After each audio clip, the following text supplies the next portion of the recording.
What if the very thing you have been doing to fix your life is the very thing keeping peace away from you?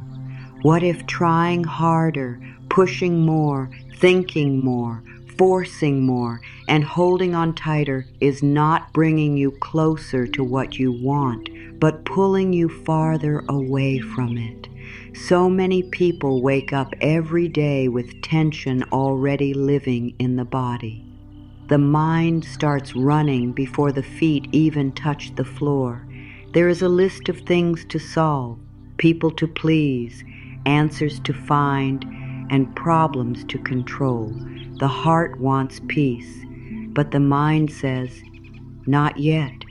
First, you must fix everything. And so the struggle begins again. But life was never meant to feel like a constant fight. Your soul was never made to live in endless pressure. There is another way to move through this world, and it begins with one quiet truth. You do not have to force your life to align.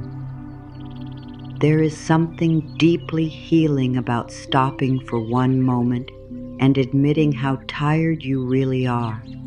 Not only tired in the body, but tired in the spirit, tired of trying to make everything happen, tired of carrying tomorrow before it arrives, tired of thinking that if you just do a little more, worry a little more, control a little more, then maybe you will finally feel safe. But safety does not come from pressure.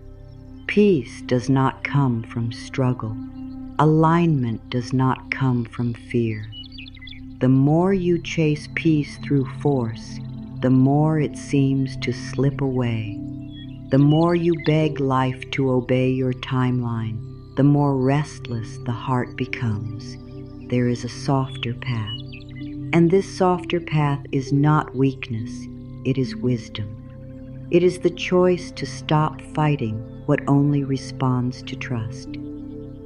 Take a slow breath now, not because everything is already perfect, but because this moment is asking you to loosen your grip. Feel the air move in, feel the air move out. Notice that your breath arrives without force. You do not command it to come. You do not fight it into being. It comes because life is still moving through you even when your mind is afraid.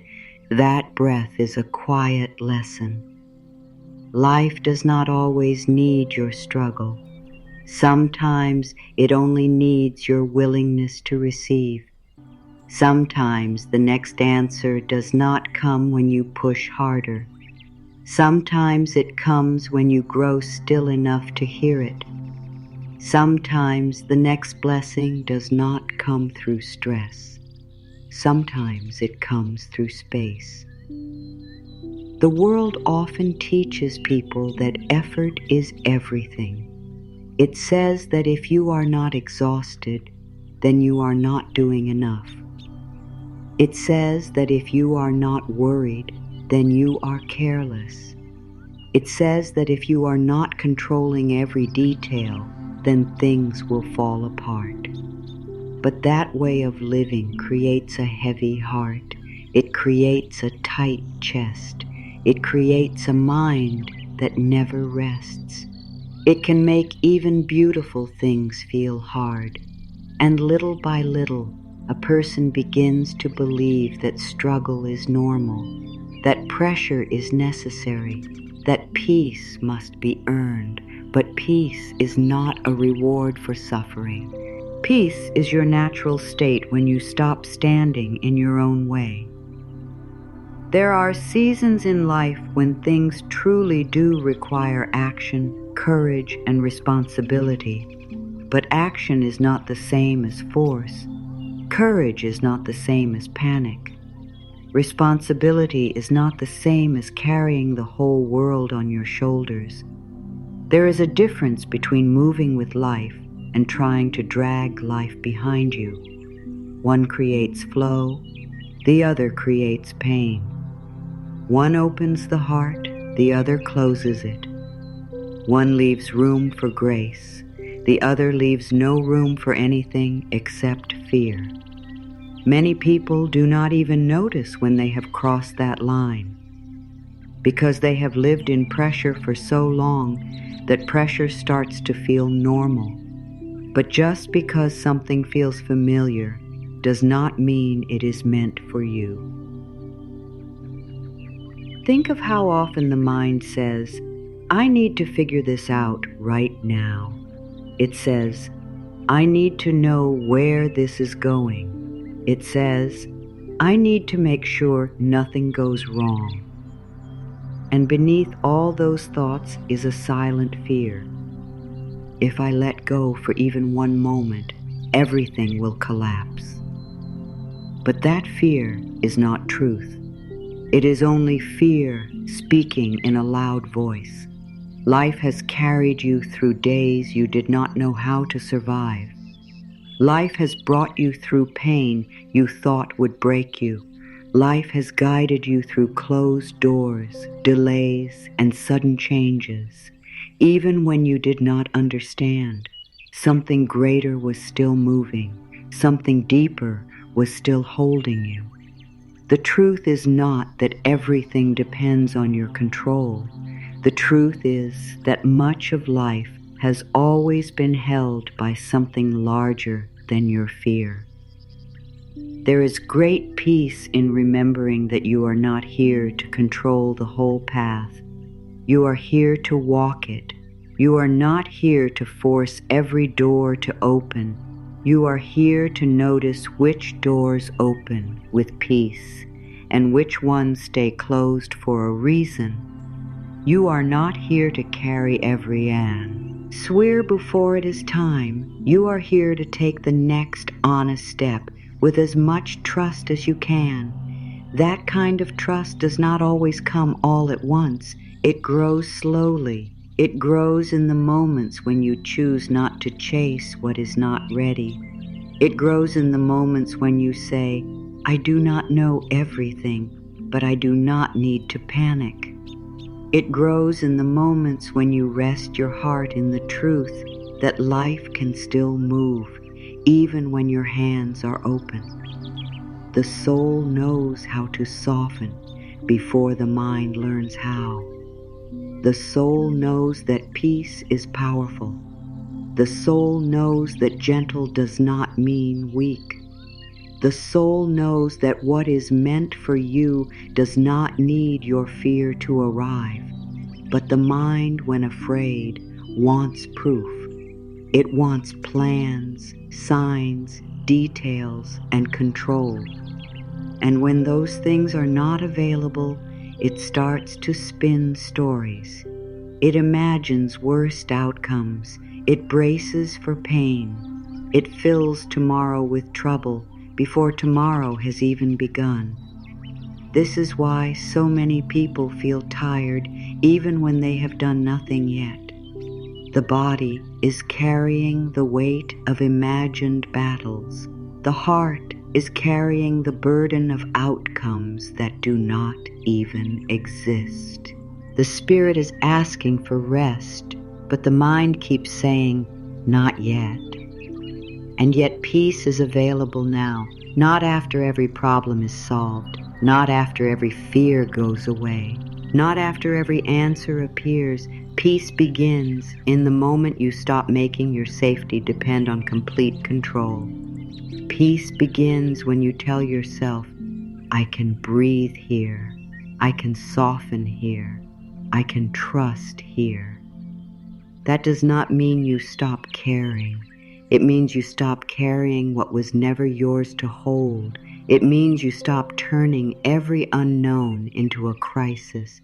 It means you stop punishing yourself for not being able to see the whole future. It means you let this moment be enough for this moment. There is a quiet power in letting the present moment hold you, not because the present moment always looks perfect, but because the present moment is the only place where life is actually happening. So much suffering comes from living in imagined futures. the mind says, "What if this fails? What if this leaves? What if this never works out? What if I miss my chance?" But those thoughts pull your energy away from now, and now is where your strength lives. Now is where your breath is. Now is where your wisdom speaks. Now is where your spirit can hear truth again. The more you come back to now, the less power fear has over you. Maybe you have been trying so hard for so long that you no longer remember what it feels like to live without pressure. Maybe you have carried the belief that if you do not push, then nothing good will happen. Maybe you have learned to measure your worth by how much you can hold, fix, manage, and endure. If so, then this is a holy moment of unlearning. This is a moment to remember that your worth was never built on exhaustion. Your value was never created by struggle. You do not become more lovable by becoming more tired. You do not become more deserving by becoming more tense. Good does not arrive only for the people who suffer enough. Life is not asking you to prove your right to receive. The heart opens differently when it stops performing. There is a gentleness that returns when you are no longer trying to earn rest, earn love, earn clarity, earn peace.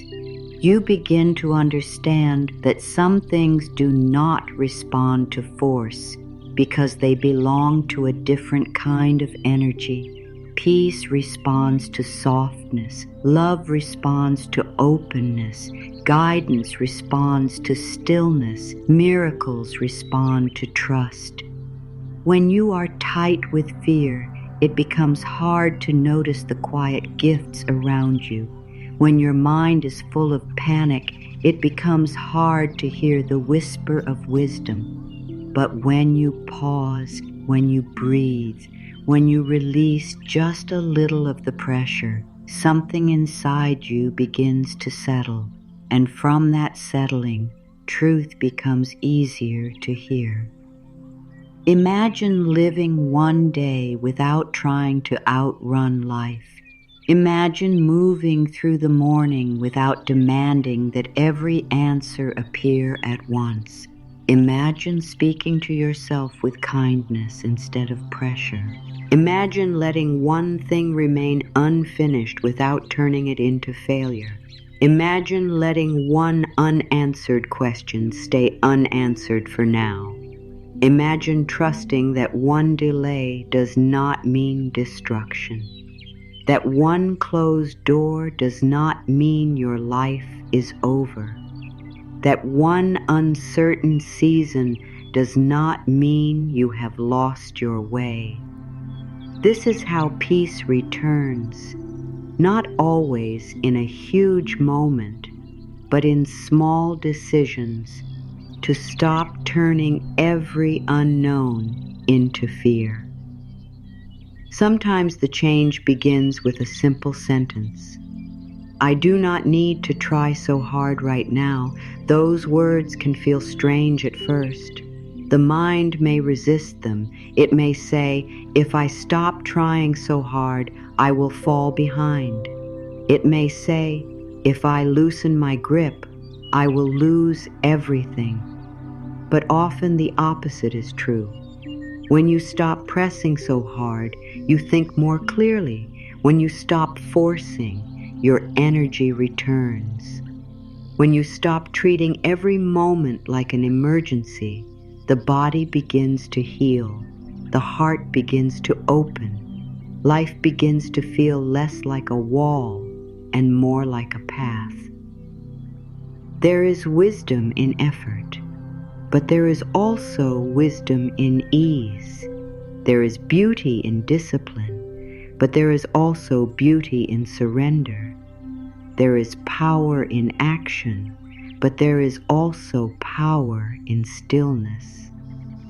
A balanced life knows when to move and when to rest, when to speak and when to listen, when to hold and when to release. The trouble begins when the mind only knows one language, the language of strain. Then every problem becomes a battle, every delay becomes a threat, every unknown becomes a reason to tighten. But life has more than one language. It speaks in silence, it speaks in timing, it speaks in redirection. It speaks in closed doors and open skies. It speaks in the feeling that comes when you finally stop wrestling and let yourself be carried for a while. Right here, let this truth begin to settle into you. You are allowed to soften. You are allowed to pause. You are allowed to stop trying so hard. You are allowed to trust that life can still move even when you are not forcing it every second. You are allowed to believe that alignment is not something you beat into existence. It is something you allow by becoming less afraid of the flow. There is a path opening beneath your feet, even now. You do not have to see all of it to trust that it is there. You only have to take this breath, and then the next. You only have to let this moment be lighter than the one before. Let your shoulders loosen. Let your jaw unclench. Let your mind hear something kinder than the voice of fear. You are not failing because you are tired. You are not weak because you need peace. You are not doing life wrong because you want things to feel softer. In truth, softness may be exactly what brings you back into alignment, not the softness of giving up on yourself, but the softness of returning to yourself, not the softness of doing nothing, but the softness of no longer attacking your life with fear. There is a sacred difference between quitting and releasing. Releasing says, I still care, but I refuse to carry this in panic. Releasing says, I will show up, but I will not destroy my peace, trying to control every outcome. Releasing says, I trust that what is for me can meet me in calm. And maybe that is the beginning of the real change. Not a dramatic moment, not a perfect answer, just this quiet turning inside. Just this small decision to stop living as if life only responds to pressure. Just this soft opening in the heart that says, I am willing to believe that peace can guide me better than fear. That willingness is enough for now. It does not need to be loud. It does not need to be complete. It only needs to be true. Because the moment you become willing to stop trying so hard, life begins to show you another way, a slower way, a kinder way, a truer way. And little by little, the soul remembers what the mind forgot. What is meant to align does not need to be forced. It needs room. Trying harder seems like the right answer when life feels uncertain. It feels active. It feels responsible. It feels like strength. When something matters deeply, the natural habit of the mind is to grip it tighter. It says, if this is important, then I must hold it harder. I must think about it more. I must work on it longer. I must worry about it until it becomes safe. But this habit creates a hidden trap. The more tightly you grip, the less space there is for anything new to enter. The more pressure you put on a situation, the less freely it can move. The more fear sits behind your effort, the more heavy the entire process becomes. In this way, trying too hard does not create flow. It blocks it. Flow is one of the most beautiful experiences in life. It is the feeling that things are moving without so much struggle. It is the feeling that your energy is not trapped. It is the sense that you are woo, working with life instead of against it. Flow does not mean that everything happens instantly. It does not mean there are no challenges. It means there is a natural movement. It means there is breathing room. It means there is trust. But when you are trying too hard, flow disappears. Everything starts to feel tight. Decisions feel heavy. Waiting feels painful. Small delays feel huge. You begin to act from fear instead of wisdom. And when fear leads, even simple things can become exhausting. Think about holding sand in your hand. If your hand is open, the sand can rest there for a moment. But if you squeeze it tightly, it slips through your fingers. That is how many people treat the things they want most. They squeeze with fear. They overthink with fear. They chase with fear. And then they wonder why peace keeps leaving, why joy feels far away, why the thing they desire feels harder to reach. It is not always because they are doing too little. Sometimes it is because they are gripping too hard. Life does not respond well to clenched energy. It responds to openness, steadiness, and trust. The strange thing about trying too hard is that it often hides behind good intentions. A person says, "I care deeply, that is why I push." A person says, "I only want things to work out, that is why I cannot relax." A person says, "I am being serious, that is why I cannot let go." But care without trust becomes strain. Desire without peace becomes desperation. Responsibility without surrender becomes burden. None of these states help the heart. None of them create room for alignment. The spirit does not bloom under constant pressure. The body does not heal under non-stop stress. The mind does not hear clear guidance when it is shouting over every silence. Many people believe that if they stop trying so hard, everything will stop moving. They think that force is the engine of progress, but force is not the same as power. Force comes from fear. Power comes from alignment. Force says, "I must make this happen or I am not safe."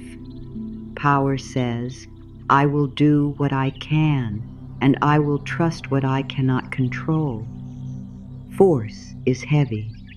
Power is steady. Force is tight. Power is open. Force burns people out. Power carries people forward. The difference matters because a life built on force will always feel like a battle, even when beautiful things are happening. You can feel the difference in your own body. When you are trying too hard, the body often sends signals before the mind is ready to listen. The shoulders rise, the breath becomes shallow, the stomach tightens, sleep becomes restless. Even moments that should feel simple become filled with pressure. You may sit quietly, but inside you are still bracing. You may smile on the outside, but inside you are rehearsing every possible problem. The body is wise. It knows when you have left the energy of trust and entered the energy of force. It knows when you are no longer working with life, but fighting against the unknown. And what is it that people are usually trying so hard to do? They are trying to secure love before it has had time to grow. They are trying to control timing before life is ready to reveal it. They are trying to prevent pain Before pain has even appeared, they are trying to protect themselves from disappointment by never relaxing. They are trying to make certainty out of mystery, but life contains mystery by nature. You cannot remove all uncertainty from being human. You cannot think your way into total control. You cannot worry enough to make life obey. At some point, every soul must learn that peace does not come from controlling mystery. It comes from learning how to live inside mystery with trust. This is why trying too hard can become a spiritual block. It keeps the heart closed. It tells the universe, I do not trust the process, so I will replace trust with pressure. But pressure does not create miracles. Pressure does not create deep peace. Pressure does not create the soft opening through which grace enters.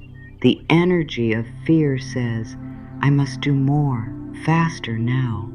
The energy of trust says, I will stay open while life unfolds. One contracts, the other expands. One blocks the flow, the other welcomes it. There is something beautiful that happens when you stop chasing every answer. At first, it may feel uncomfortable. The mind is used to movement, used to planning, used to fixing. When you stop trying so hard, the mind may panic. It may say, this is dangerous. It may say, you are being lazy. It may say, you are going to lose your chance. But beneath that panic is an old habit being challenged. The habit says that your value comes from pressure. The habit says that fear is useful.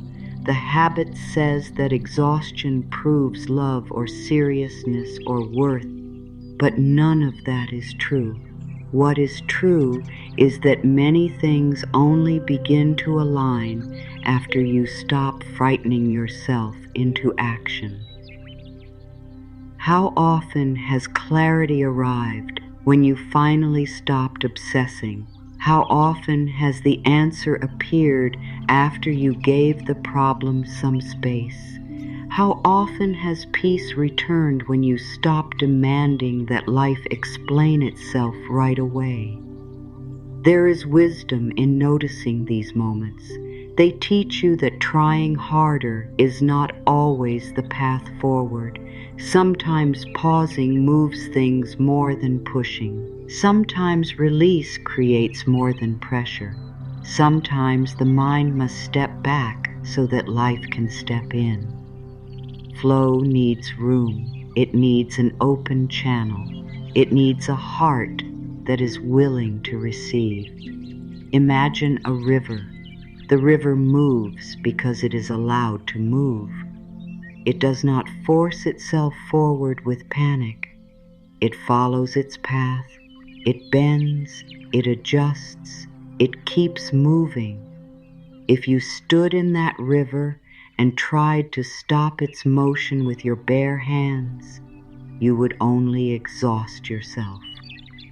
That is what happens when people try to control every bend in life. They stand in the current, straining, resisting, panicking, and wondering why they feel so tired. But the river was never asking to be controlled. It was asking to be trusted. It was asking you to stop fighting the movement and learn how to float. Floating is a powerful image because it asks for the very thing fear resists: surrender. To float, you cannot thrash in panic. To float, you cannot harden every muscle. To float, you must lean back into support. You must let the water hold you. In the same way, alignment asks you to lean back into life a little, not to stop living, not to stop acting, not to stop caring, but to stop acting as if only fear can protect you. The more you relax into trust, the more you discover that life has been trying to hold you all along. Trying too hard also creates noise. It fills the inner world with so many thoughts that the deeper voice of intuition becomes hard to hear. Intuition is not loud. Wisdom is not always urgent. Guidance often arrives gently. But if the mind is yelling every second, it cannot hear the quiet truth underneath. This is why people who are over-controlling often feel confused. It is not always because guidance is absent. It is often because fear is too loud. The solution is not always more thinking. Sometimes the solution is less noise. There is a deep spiritual lesson in allowing. Allowing does not mean becoming passive or careless. It means making peace with the fact that some things unfold best without force. It means understanding that effort is healthy only when it comes from alignment rather than fear. It means trusting that your life is not improved by endless inner pressure. It means learning that there is a point where trying becomes blocking. Beyond that point, more force does not help. It only closes the heart further. Many people reach this point and do not know it. They think the answer is to double the pressure. If a relationship feels uncertain, they chase harder. If a dream feels delayed, they panic more. If a path feels unclear, they overthink until they are drained. But what if the breakthrough is not on the side of more strain? What if the breakthrough is on the side of release? What if the thing you are begging life to bring cannot reach you because your energy is too full of fear to receive it? This does not mean you caused every difficulty. It means your inner state matters. Openness matters. Peace matters. Receptivity matters. When your whole being is saying, I do not trust this to unfold, so I must hold it in panic, you create resistance. Resistance is exhausting because it goes against the natural movement of life. Love wants to move. Healing wants to move. Clarity wants to move. Blessings want to move. But fear says, not until I understand everything. And because life rarely explains itself all at once, fear remains unsatisfied. That is why people can become trapped in endless inner effort. They are trying to control a process that only trust can open. It helps to ask a simply question. What happens inside me when I try too hard? Not on the outside, but inside. Does the heart feel open or closed? Does the body feel light or heavy? Does the breath deepen or tighten? Does the mind become clear or noisy? This question can reveal a great deal. Most of the time, trying too hard creates contraction. It shrinks your world. It narrows your vision. It makes you forget that more than one outcome is possible. It makes you believe that only your fear is realistic. But fear is not realism. Fear is fear. Another simple question can help. What might happen if I trusted a little more? Not perfectly, not forever, just a little more right now. What if you trusted that not every delay is rejection? What if you trusted that not every silence means failure? What if you trusted that not every closed door is punishment? What if you trusted that life is still moving even when you cannot yet see the result? These kinds of questions soften the grip of force. They begin to open a window where fear had closed the room. There is so much beauty in the moment a person realizes that trying harder has not been the answer. It can feel humbling because the mind wants control, but it is also freeing. It means you do not have to keep living in constant strain. It means you can choose another way. It means the answer may not be more pressure, but more presence, not more fear, but more faith, not more gripping, but more allowing. This shift does not happen through shame. It happens through awareness. You do not need to attack yourself for trying too hard.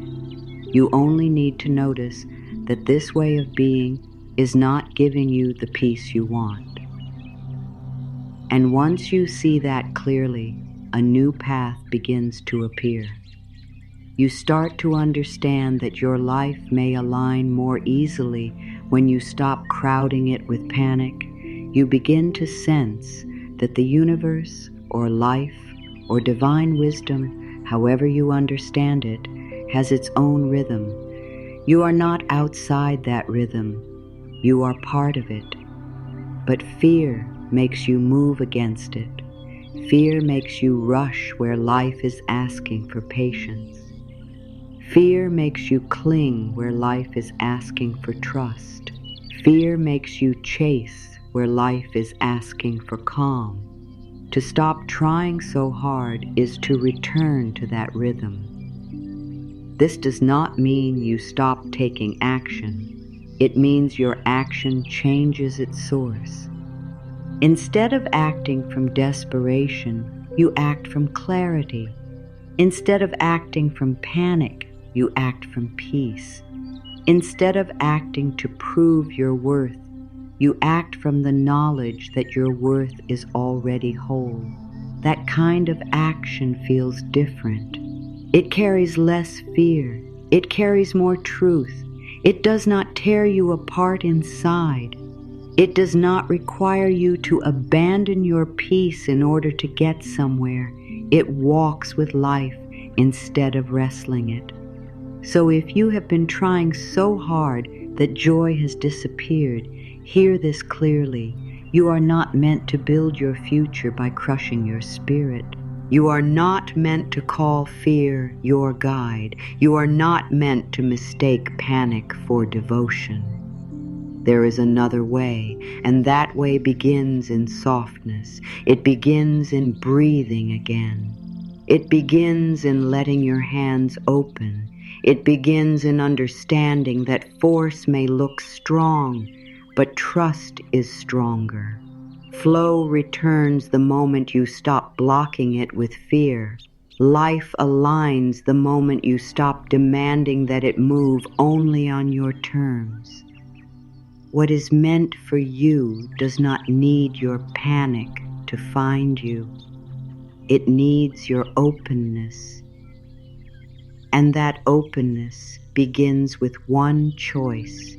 The choice to stop trying so hard in the old way, to stop making pressure your answer to every unknown, to stop turning uncertainty into suffering before suffering has even arrived, to stop believing that the only way forward is by exhausting yourself.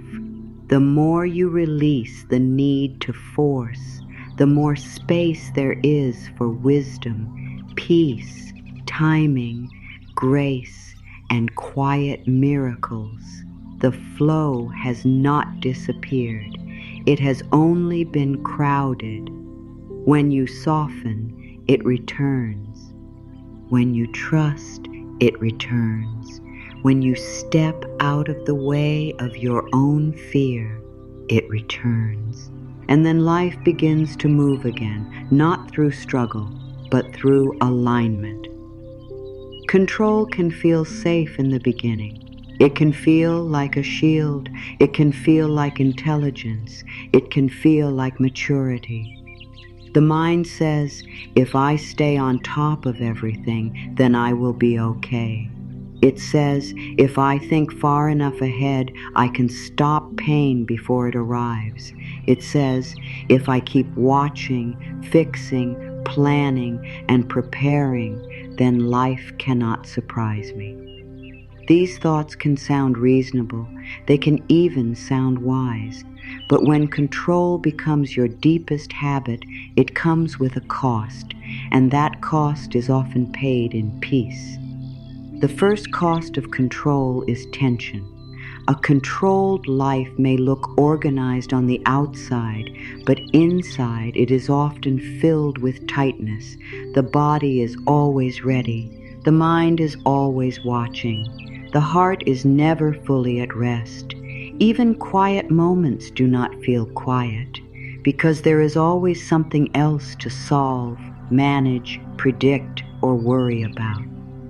A person can sit in silence and still be fighting 10 invisible battles inside. This is the hidden pain of control. It steals rest without making a sound. It makes a person feel busy even when nothing is happening. It teaches the body to live on alert. The second cost of control is fear. Many people think control removes fear, but often it only hides it. Beneath the need to control is usually the fear that something will go wrong if you do not, the fear that you will be hurt, the fear that you will lose something important, the fear that uncertainty will become suffering, the fear that you are not safe unless you hold everything together. So control becomes a way to quiet fear, but only for a moment. Because life is bigger than control, fear soon returns. Then the mind tries to control more, and so the cycle continues. Fear creates control, control creates more fear, and peace becomes harder to find. The third cost of control is exhaustion. It takes enormous energy to try to manage every outcome. It takes enormous energy to think through every possible future. It takes enormous energy to carry every unanswered question, as if your body must solve it by force. Control drains the spirit because it asks you to hold what no human being was meant to hold. No one is meant to carry every outcome. No one is meant to see the entire path at once. No one is meant to live in constant readiness for disaster. That is too much weight for one heart. That is too much pressure for one nervous system. And when people live this way for too long, they begin to feel empty. They begin to feel hard. They begin to lose touch with joy. Joy cannot grow easily in a controlled life. Joy needs presence. Joy needs openness. Joy needs room. But control fills every room with tension. When the mind is always checking, fixing, preparing, and bracing, it becomes hard to enjoy what is here. Even beautiful moments get interrupted by worry. A kind conversation is happening, but the mind is thinking ahead. A peaceful morning is here, but the mind is scanning for problems. Something good arrives, but the mind immediately fears how long it will last. This is one of the saddest costs of control. It steals the sweetness of the present because it is always trying to protect against an imagined future. Control also creates distance in relationships. When a person is deeply controlling, they often struggle to relax into connection. They may listen, but they are also planning. They may love deeply, but they are also afraid. They may want closeness, but they are also trying to manage how everything unfolds. This can create pressure not only inside them, but around them. Other people can feel it. They may feel watched, managed, hurried, or emotionally crowded. Love needs trust to breathe. Connection needs space. But control wants certainty. And certainty often demands things that love cannot honestly give. Love can offer care. Love can offer presence. Love can offer truth. But love cannot promise that nothing will ever change.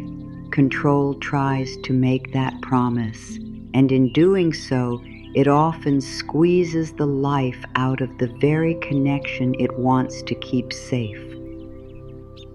Control also damages inner trust. The more you depend on controlling everything, the less you trust your ability to handle life as it comes. This is important.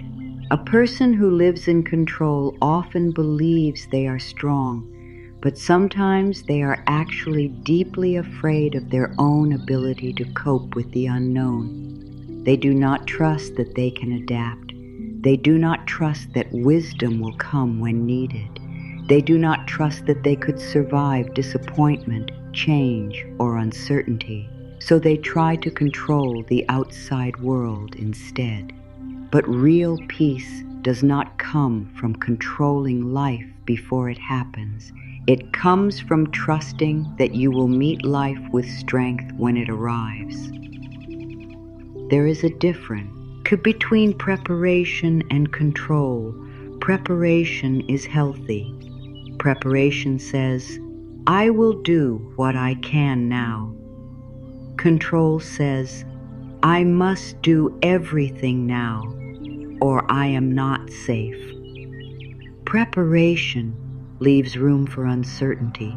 Control tries to erase it. Preparation comes from respect. Control comes from fear. Preparation supports peace. Control destroys it. This difference matters because many people call their fear being prepared. They tell themselves they are just being careful, just being responsible, just being realistic. But if your so-called preparation leaves your body tense, your heart heavy, your sleep restless, and your mind in constant panic, then it is no longer preparation. It is control wearing a respectable name. Another cost of control is that it blocks guidance. When you are gripping too tightly, it becomes difficult to notice where life is naturally leading you. Sometimes life guides through ease. Sometimes it guides through redirection. Sometimes it guides through the simple feeling that one path opens and another does not. But control hates redirection. It hates uncertainty. It wants a fixed plan. It wants assurance. It wants guarantees. So when life begins to nudge you in a different way, control resists. It says, no, this was not the plan. And because of that resistance, a person can stay stuck much longer than needed, not because life has abandoned them, but because fear has made them deaf to gentle direction. Control can also make spiritual trust feel impossible. Trust requires surrender. Trust requires openness. Trust requires the willingness to admit that there are things you do not know yet. But control wants to know now. It wants clarity without patience. It wants safety without surrender. It wants answers without the humility of waiting. This creates a deep inner struggle because the soul often knows that trust is the path, while the mind insists on control. And when the mind wins that battle over and over, The person begins to feel divided inside. One part is longing to rest, another part is too afraid to let go. One part wants faith, another part wants proof before faith. This inner split is painful. It creates confusion. It creates fatigue. It makes life feel harder than it needs to be. Many people who live in control do not realize how much it has shaped their identity. They believe that being the strong one means being the one who never lets go. They believe that being wise means always being ready. They believe that being good means holding everything together for everyone. But these beliefs can become prisons. Strength is not the same as constant tension. Wisdom is not the same as endless planning. Goodness is not the same as self-erasure. Real strength includes softness. Real wisdom includes surrender. Real maturity includes knowing when to stop carrying what is breaking your peace. The cost of control shows up in the body in small ways at first. A tight neck, a heavy chest, shallow breathing, trouble sleeping, trouble being still, trouble enjoying quiet.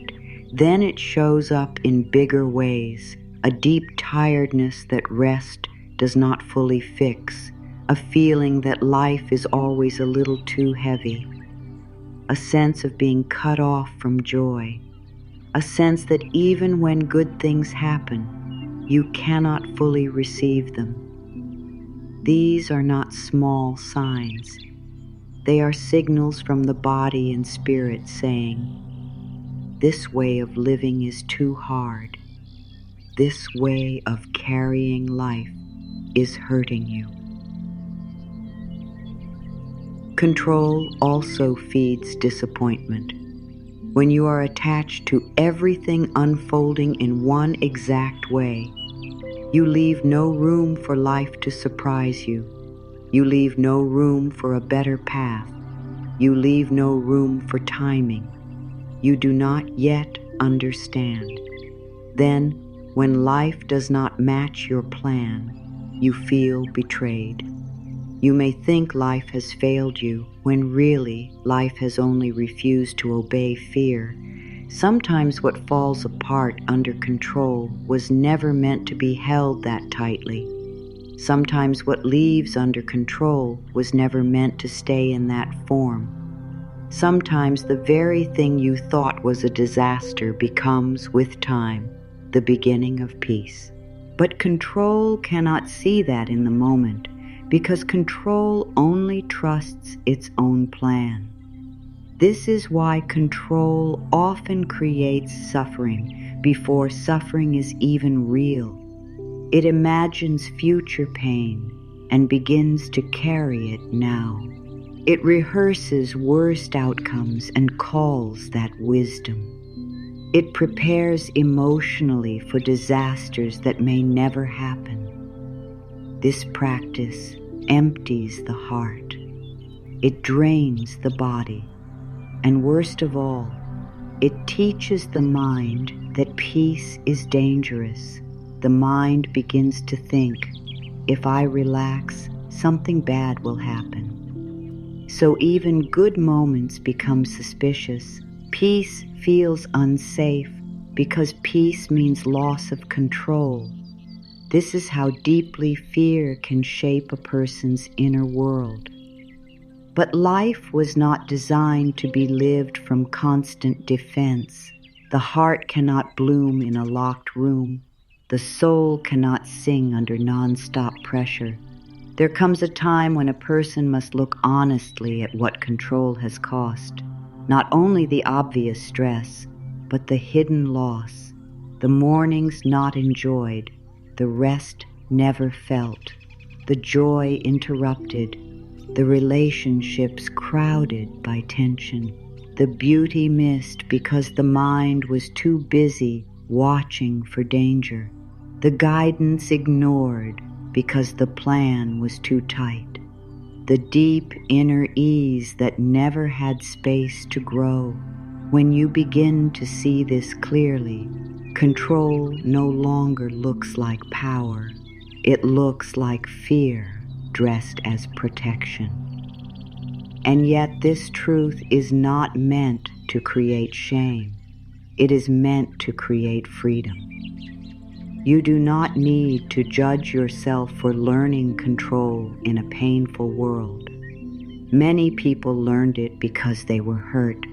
Many people learned it because life once felt unstable. Many people learned it because fear became the only tool they trusted. So the answer is not blame. The answer is compassion. The answer is to gently say, I understand why I became this way, but I do not want to live under this weight forever. That is a powerful moment, It's the moment when healing begins, not because everything changes at once, but because honesty has entered the room. What would it feel like to live with less control and more trust? At first, it may sound frightening. The mind may imagine chaos, but trust is not chaos. Trust is not carelessness. Trust is not giving up. Trust is a calm relationship with uncertainty. Trust says, I will meet life as it comes. Trust says, I do not need to break myself trying to prevent every unknown. Trust says, I can stay open even when I do not have every answer. Trust says, I can prepare without panicking. I can care without controlling. I can love without gripping. I can act without forcing. When you begin to live this way, the body notices. The breath deepens. The shoulders lower. The mind has more space between thoughts. You do not become passive. You become present. You do not stop caring. You stop carrying everything in fear. This changes everything. Problems no longer own your whole nervous system. Delays no longer feel like proof of failure. Closed doors no longer feel like the end of life itself. You begin to see more clearly. You begin to hear your inner wisdom more easily. You begin to notice that life can still move beautifully even when you are not controlling each detail. There is also a holy kind of relief in admitting that you do not have to hold the world together. That job was never yours.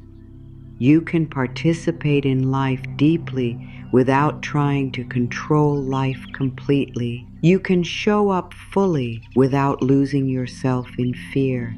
You can make plans without worshiping them. You can hope without demanding. You can care without clinging. This is freedom. This is peace.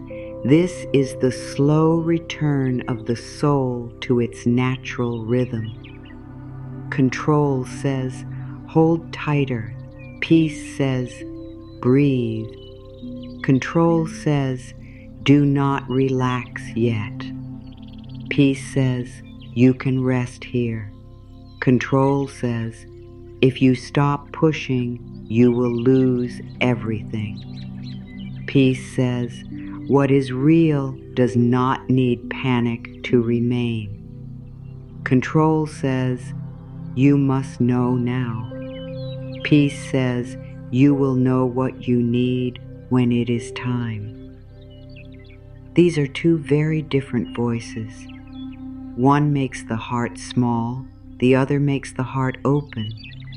One creates fear, the other creates alignment.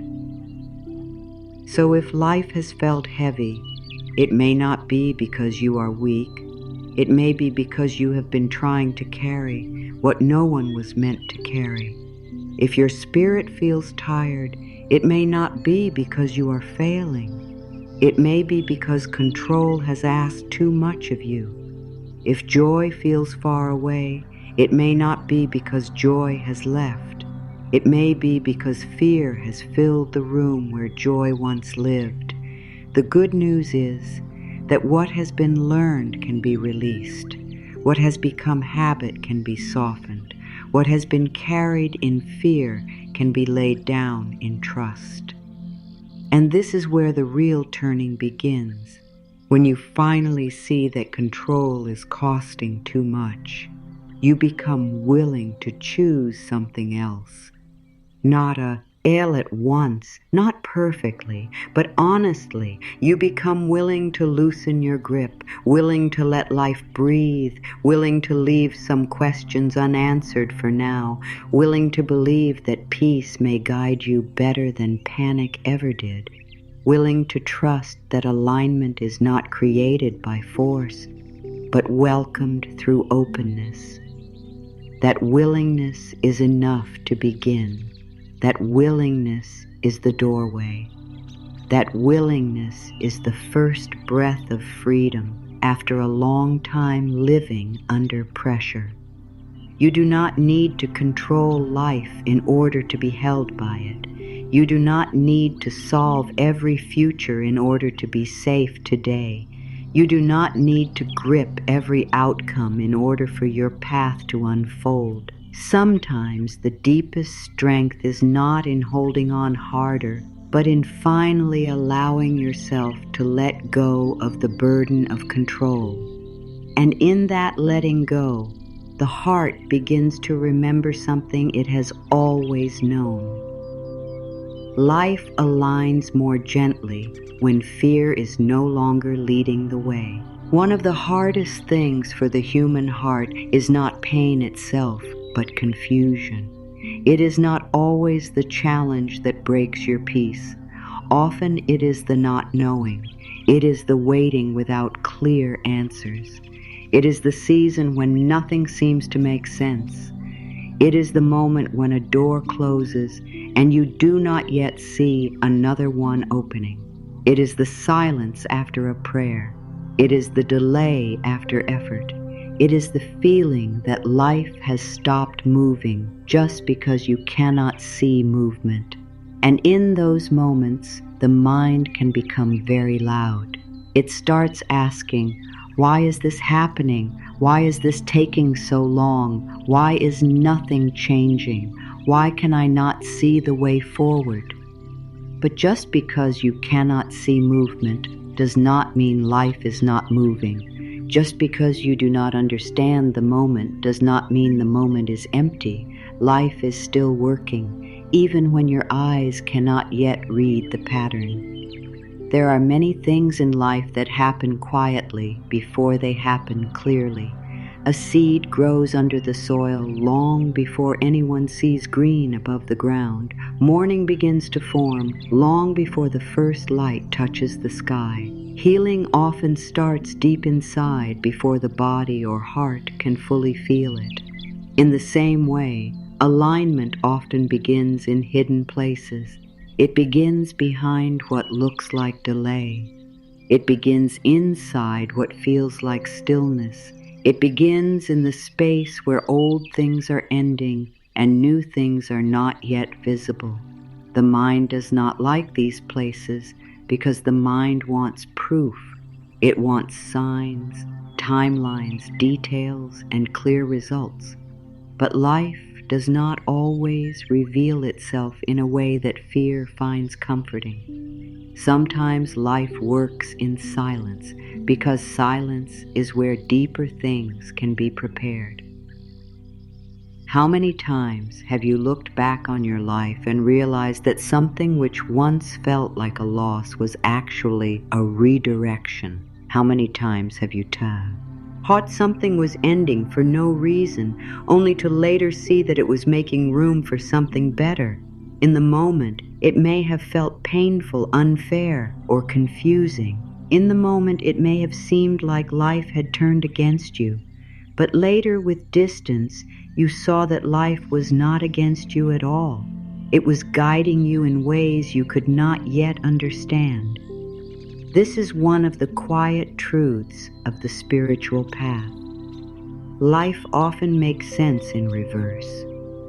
What feels like disorder today may one day reveal itself as protection, preparation, or perfect timing. When things are unclear, the mind often creates a cruel story. It says, "Nothing is happening because I have failed." It says, "This is not working because I am behind." It says, "This door is closed because I missed my chance." It says, "This silence means I am forgotten." But those stories are not facts. They are fear trying to explain mystery. Fear always wants to explain things in a way that makes you feel powerless. But mystery is not proof of failure. A delay is not always a denial. A closed door is not always rejection. Silence is not always emptiness. Sometimes life is doing sacred work behind scenes your mind cannot enter yet. Sometimes what feels like nothing is actually the deep rearranging of everything. There is a kind of trust that grows only in hidden seasons. It is easy to trust when everything is clear. It is easy to feel close to life when doors are opening, answers are coming, and the path looks bright. But a deeper trust is born when you cannot see the whole way and still choose peace. A deeper trust is born when you are in the middle of uncertainty and still say, "I believe something good is happening, even if I cannot see it yet." This kind of trust is not blind. It is wise. It remembers that your view is limited, but life is not. It remembers that the mind sees one moment, but life holds the whole path. It remembers that timing often protects you from what you are not ready for and brings you toward what is truly meant for you. Think of a woven cloth viewed from the back. From that angle, you may only see loose threads, knots, and tangled lines. It may look messy, unfinished, and random, but turn it over, and there is a picture, a pattern, a design that only became clear when seen from the right side. Many moments in life feel like the backside of the cloth. You see the knots, you see the crossed threads, you see the parts that do not make sense, but that does not mean there is no design. It only means you are seeing one side of a much larger picture. The soul can rest when it remembers this. It can stop calling every knot a mistake. It can stop calling every delay failure. It can begin to trust that even this moment belongs to something whole. Sometimes life removes what you thought you needed because it knows what truly supports your path. A bond may change, a plan may break, a dream may fall apart in the form you expected. This can feel deeply painful because the heart had already built meaning around it. The mind had already decided what must happen, but life sees farther than fear. What seems like loss may be space being made. What seems like rejection may be protection from what would not truly bless you. What seems like the wrong timing may be the clearing away of what is too small for the person you are becoming. It is not always easy to hear this while you are hurting. but truth remains truth, even when it takes time for the heart to receive it. There is a reason the soul grows so much in seasons of waiting. Waiting can strip away false control. It can expose the places where you have made peace, depend on instant results. It can show you how often you have tied your worth to progress. You can measure. It can reveal how much fear has been living beneath your effort. Waiting can also soften you. It can teach patience. It can teach surrender. It can teach you how to stay gentle with yourself when life refuses to move at the speed of your fear. These are not small lessons. These are holy lessons. They shape the kind of person who can receive blessings with maturity, gratitude, and calm. When life is quiet, many people assume life has left them, but quiet seasons are often rich with unseen work. Roots grow in the dark. Healing often deepens in silence. New vision forms when the old noise settles. If every answer came too quickly, many deeper transformations would never happen. You would get movement without growth. You would get change without wisdom. You would get outcomes without inner readiness. Life cares about more than arrival. It cares about who you become while you are on the way. And so sometimes it slows the process, not to punish you, but to build something inside you that can hold what is coming. It can help to remember that life is not only working on the thing you want, it is also working on you. If you are asking for peace, life may first show you where fear still leads. If you are asking for love, life may first reveal where you still abandon yourself. If you are asking for abundance, life may first expose the beliefs that tell you good is not safe. If you are asking for alignment, life may first bring you face to face with all the ways you have been forcing. This can feel uncomfortable, but discomfort is not always punishment. Sometimes it is preparation. Sometimes it is the loving uncovering of what must be healed, so that what is truly meant for you can stay when it arrives. Many times the blessing is not late. Many times the blessing is being matched to your becoming. Life is not only asking, "Are you ready to receive this?" It is also asking, "Will this truly bless you in the form you now want it?"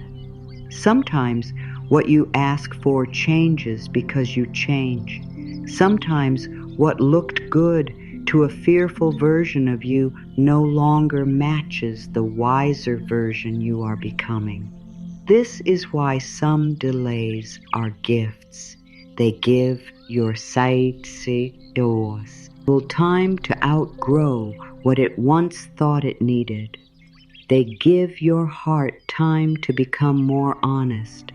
They give your path time to become more true.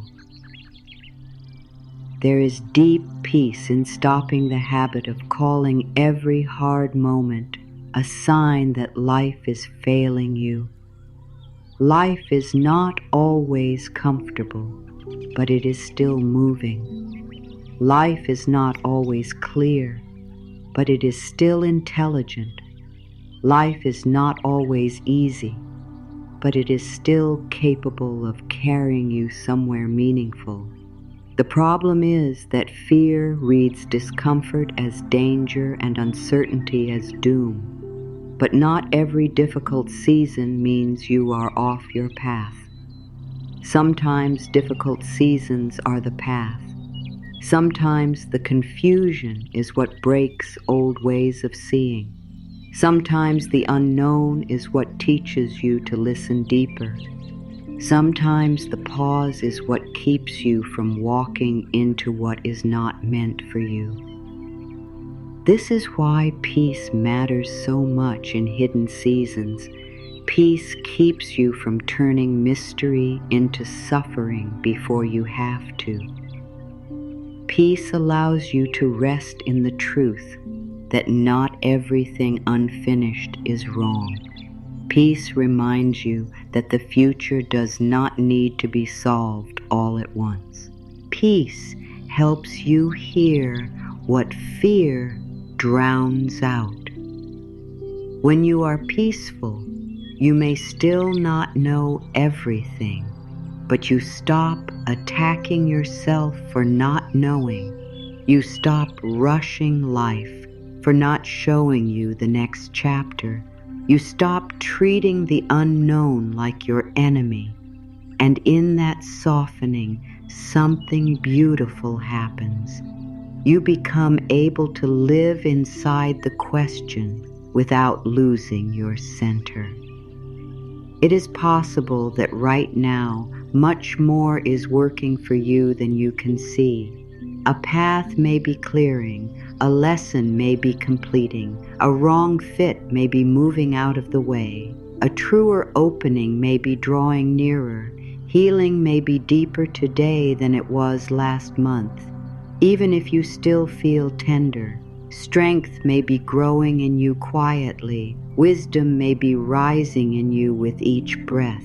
Just because growth does not always make noise does not mean it is not real.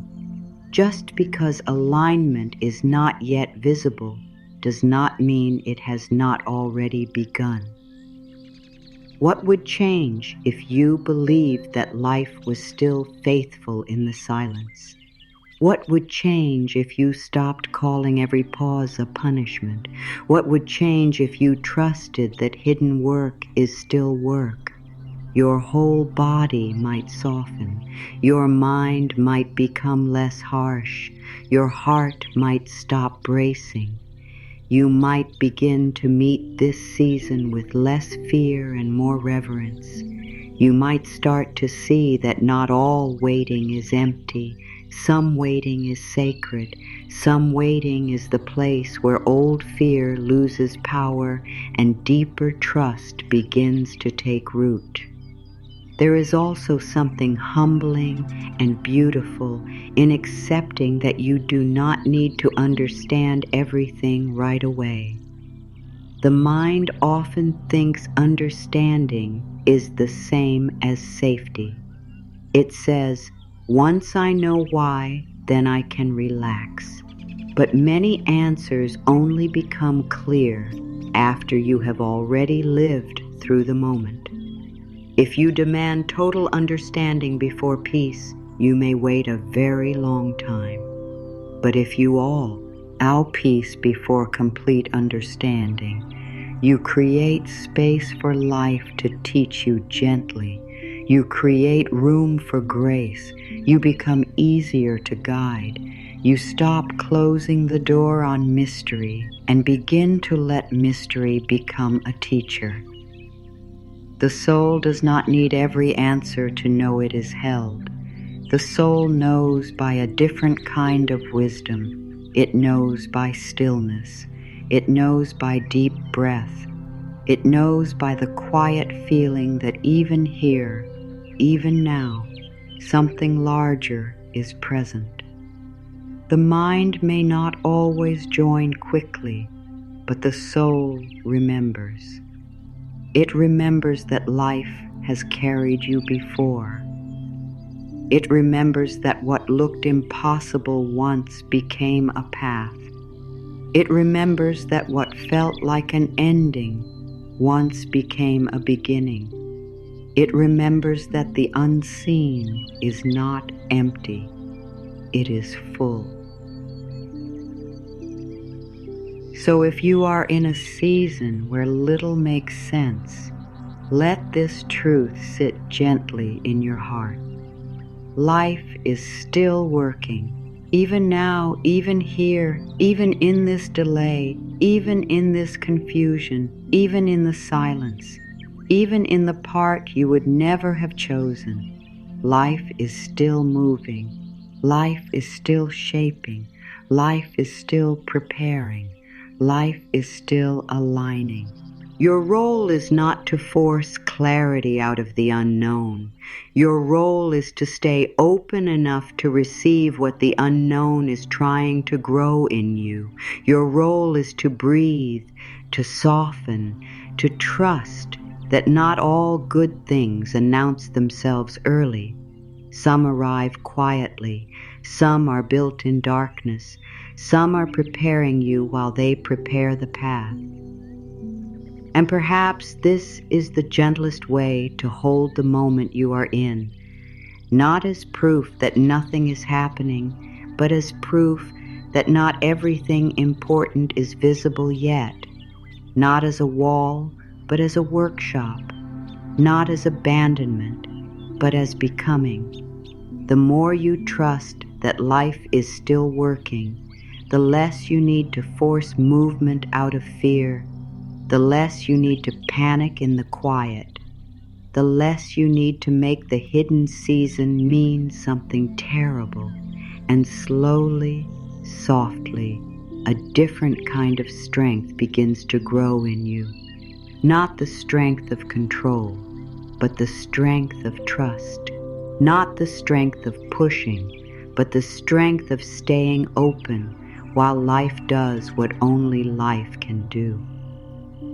There are moments in life when the mind becomes so crowded that the heart can no longer hear itself. Thoughts repeat, fear repeats, pressure repeats, old stories repeat.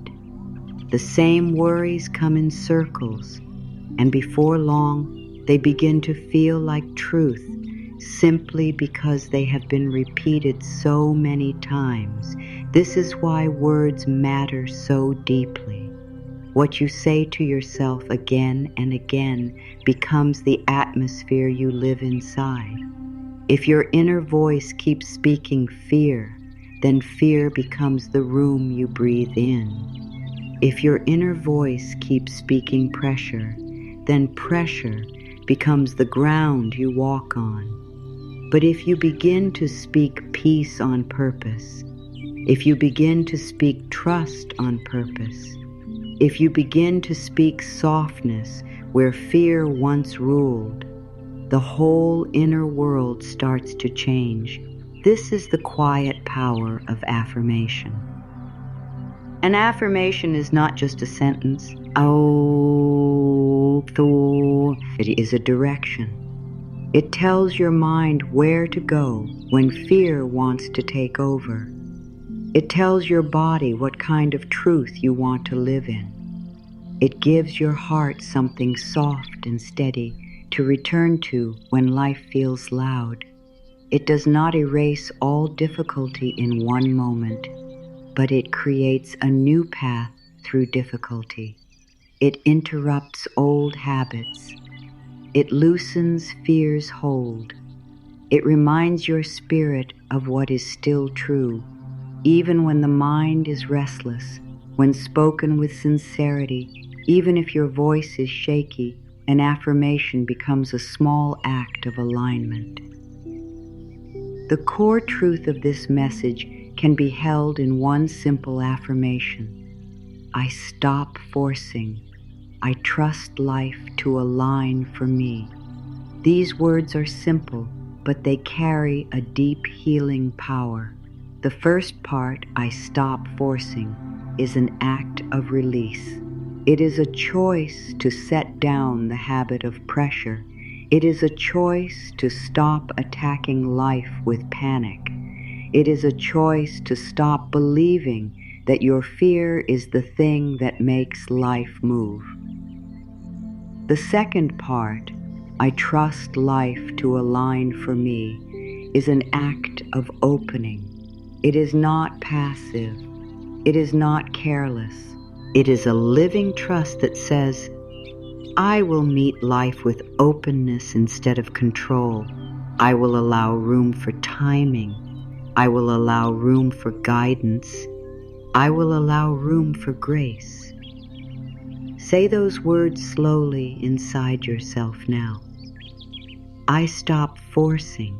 I trust life to align for me. Notice what happens when you do. Perhaps a part of you softens. Perhaps another part resists. Perhaps the mind says, "Can I really trust that?" That is all right. An affirmation does not need perfect belief to begin its work. It only needs willingness. It only needs a crack in the wall where light can enter. Even if you are not fully there yet, the willingness to say these words matters. The willingness begins the shift. The beauty of a simple affirmation is that it gives you something to hold when life feels too big. You may not know how the path will unfold. You may not know why things are taking time. You may not know which way to go next, but you can still choose the energy you bring to this moment.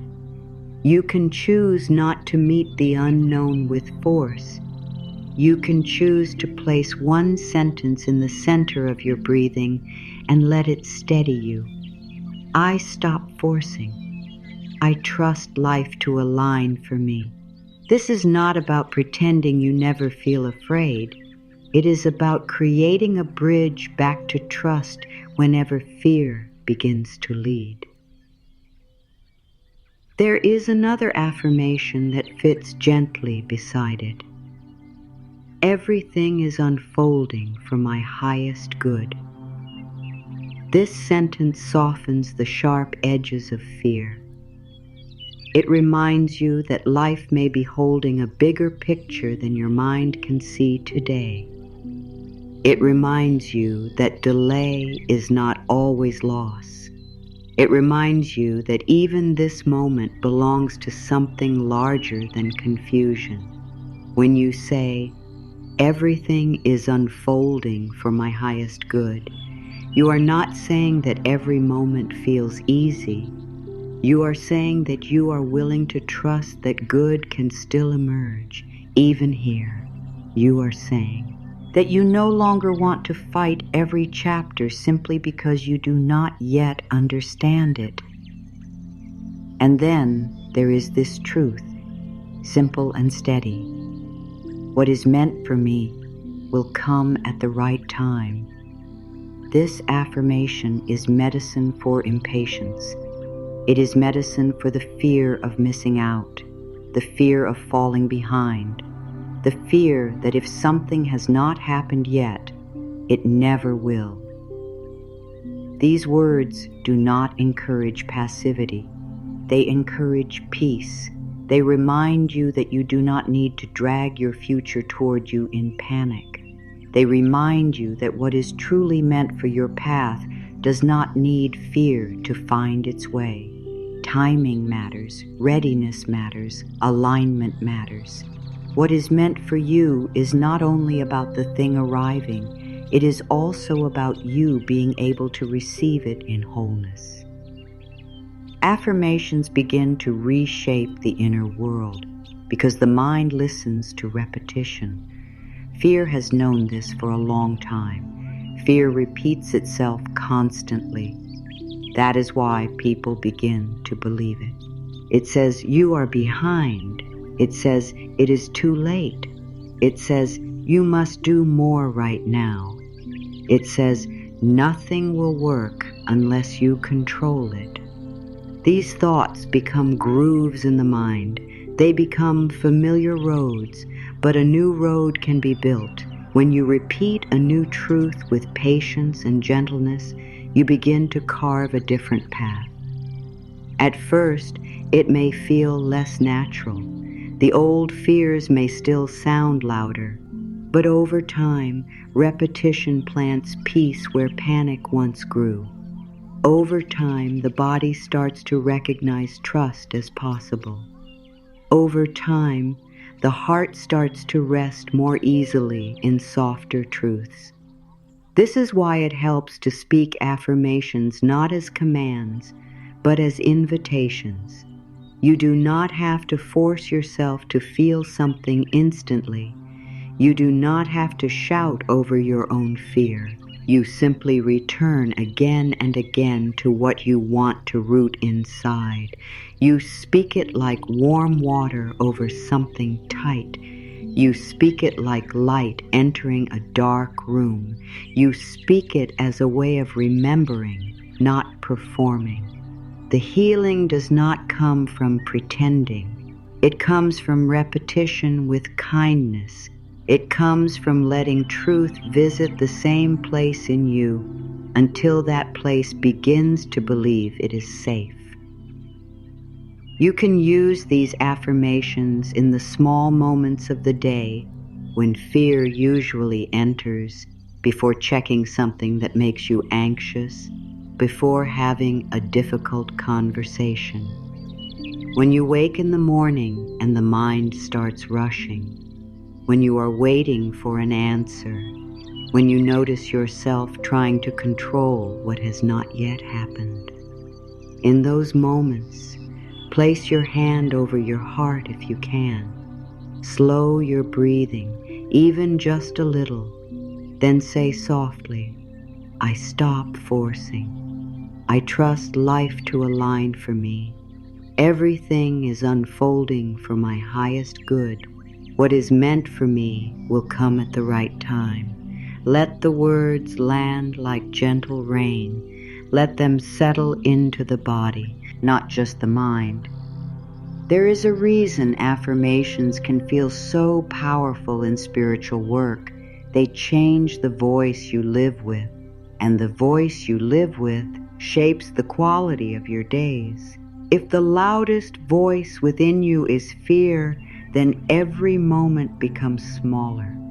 But if you begin to build a voice of trust, then space opens, breathing opens, possibility opens. A calmer voice begins to speak where panic once ruled. That calmer voice does not deny life's challenges. It simply refuses to turn every challenge into a disaster. It refuses to call every pause failure. It refuses to call every delay doom. It keeps returning to the deeper truth. Life can still align without being forced. There is also something sacred in saying these words when you do not yet fully see the proof. It is one thing to trust when everything is easy. It is another thing to affirm trust in the middle of uncertainty. That is where your inner life begins to mature. That is where you stop making your peace depend only on outer evidence. You begin to root your peace in something deeper, in the choice to stay aligned with trust even before the results appear. This is not false hope. It is spiritual steadiness. It is the understanding that your inner state matters and that fear does not deserve to own every silent moment. Sometimes an affirmation works slowly, like morning light. It does not rush into every corner all at once. It enters gently. It touches one fear, then another. It loosens one old belief, then another. It softens the part of you that believed pressure was the only path. It comforts the part of you that grew used to strain. It teaches your body that it does not have to stay on alert every minute. It teaches your mind that life can move without constant panic. It teaches your heart that softness is safe again. This is deep work, even when it looks simple. If you have spent many years repeating fearful thoughts, be gentle with yourself now. Do not expect your whole inner world to change in a single afternoon. A lifetime of fear may need many returns to truth. That is all right. Healing is not made less powerful because it is repeated. In fact, repetition is often how healing enters. The old patterns were repeated into place. New patterns will be repeated into place too. The key is to return without harshness. Return when you remember. Return when you are tired. Return when you feel yourself gripping too hard. Return when the mind gets loud. Return not because you are failing, but because you are learning a new way to be with life. You may also notice that the affirmations begin to shift how you move through the day. If you truly stop forcing, you listen more deeply, you breathe more fully, you rush less, you notice where you are trying to control what is not yours to carry. If you truly trust life to align for you, you become less desperate for instant answers. You become more patient with timing. You stop turning every delay into a judgment about your worth. You begin to move with more dignity, more softness, more peace. The words begin to shape the energy behind your choices, and slowly, life around you starts to feel different because you are meeting it differently. You do not need dozens of affirmations to begin. One or two spoken with sincerity can become powerful companions. Let them become familiar. Let them become the language of your calm. Let them meet you in the morning before the noise starts. Let them sit beside you when uncertainty rises. Let them help you remember who you are when fear tries to make you small. I stop forcing. I trust life to align for me. Everything is unfolding for my highest good. What is meant for me will come at the right time. These are not just pretty words. They are spiritual directions. They are openings. They are gentle ways of stepping out of fear and back into trust. There may be moments when you say them through tears, moments when you say them while still not knowing what comes next, moments when you say them because the mind is spinning and you need something steady to hold. Let those moments count, especially those moments. Truth spoken in the middle of uncertainty has great power. It creates a bridge between where you are and where peace is trying to lead you. It says to your whole being, we do not have to stay trapped in panic. There is another way to walk through this. And perhaps that is the deepest gift of affirmation. It helps you stop living only from reaction. It helps you choose peace, choose trust, choose softness, choose alignment over force, choose a different inner voice than the one fear built. The more you practice, the more natural it becomes. One day you may notice that where panic once rose instantly, there is now a breath. Where harshness once spoke, there is now kindness. Where control once rushed in, there is now a gentle pause. This is how life begins to change from the inside out, not always with great noise, but with steady return, not always with instant proof, but with faithful practice, not always by trying harder, but by speaking softer truths until the soul remembers how to live in them. Few things test the heart like waiting. Waiting has a way of bringing every fear to the surface. It reveals how much you want things to move. It reveals how deeply you long for relief, for change, for love, for clarity, for the next step to finally appear. And when that next step does not come quickly, the mind begins to tighten. It begins to ask hard questions. Why is this taking so long? What am I doing wrong? Have I missed my chance? Has life forgotten me? These questions can feel heavy because waiting often touches the part of you that wants proof that everything will be okay. But divine timing does not always offer proof first. Often it asks for trust before the evidence appears. The human mind loves clocks, plans, and clear dates. It wants to know when things will happen and how they will happen. It wants movement it can measure. It wants progress it can point to. But life moves by more than the mind's idea of timing.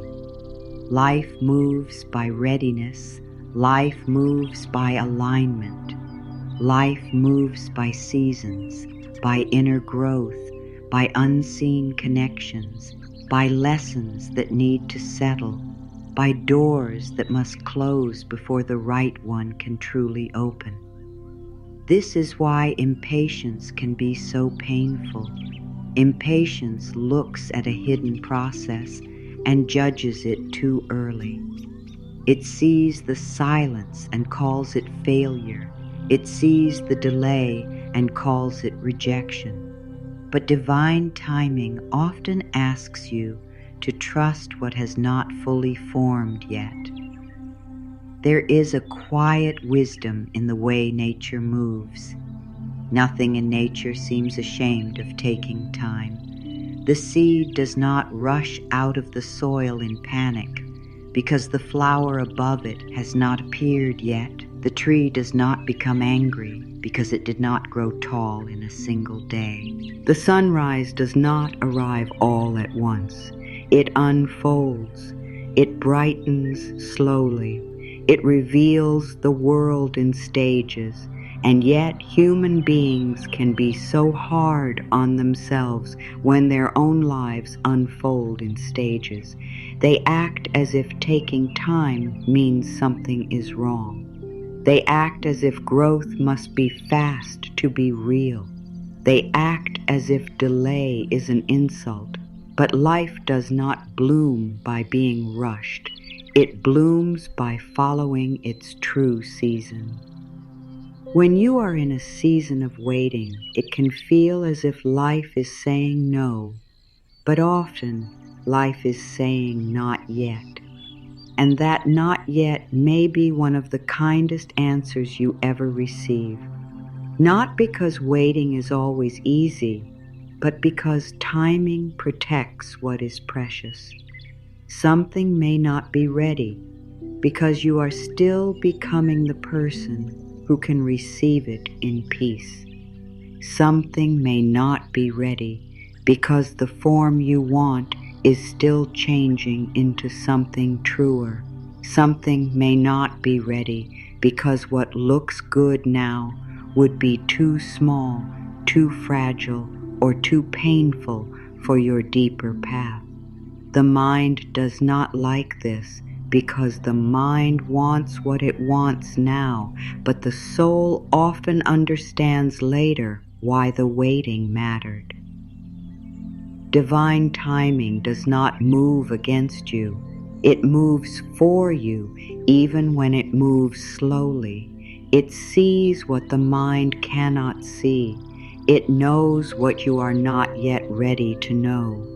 It understands how all things connect in ways too deep for fear to read. You may be looking at one unopened door while life is arranging 5 things behind the scenes. You may be grieving the silence while life is making sure what comes next can truly bless you. You may be asking for movement while life is still healing something tender within you. Delay is not always empty space. Sometimes delay is sacred design. Sometimes it is the bridge between who you have been and who you are becoming. Patience is often misunderstood. Many people think patience means doing nothing while you quietly suffer. But real patience is not tight waiting. It is peaceful waiting. It is not holding your breath until life gives you what you want. It is breathing deeply while trusting that what is for you is still on its way. It is not giving up on desire. It is releasing panic around desire. It is saying, I care about this, but I refuse to destroy my peace while I wait. That is a powerful shift. It means the waiting no longer owns you. It means you are no longer measuring your worth by how fast life moves. It means you are allowing your heart to remain open during the in-between. There is something deeply healing in no longer treating every slow season as a personal failure. A slow season is not proof that you are stuck forever. It is not proof that you are less worthy. It is not proof that life has passed you by. It may simply be the season you are in, and seasons change. The part of the path that looks still may be gathering strength. The part of you that feels unseen may be growing roots. The dream that feels delayed may be ripening in ways you cannot yet measure. Not all movement is visible. Not all progress is loud. Not all preparation looks exciting from the outside. But that does not make it less real. Impatience tends to speak in a harsh voice. It says, by now you should be further along. It says, everyone else is moving faster. It says, if this were meant for you, it would already be here. These are painful thoughts, and they can make the heart feel small, but none of them come from wisdom. They come from comparison, fear, and the mind's obsession with deadlines. The soul does not measure your life this way. The soul understands that every path has its own rhythm. The soul knows that no two lives unfold in the same pattern.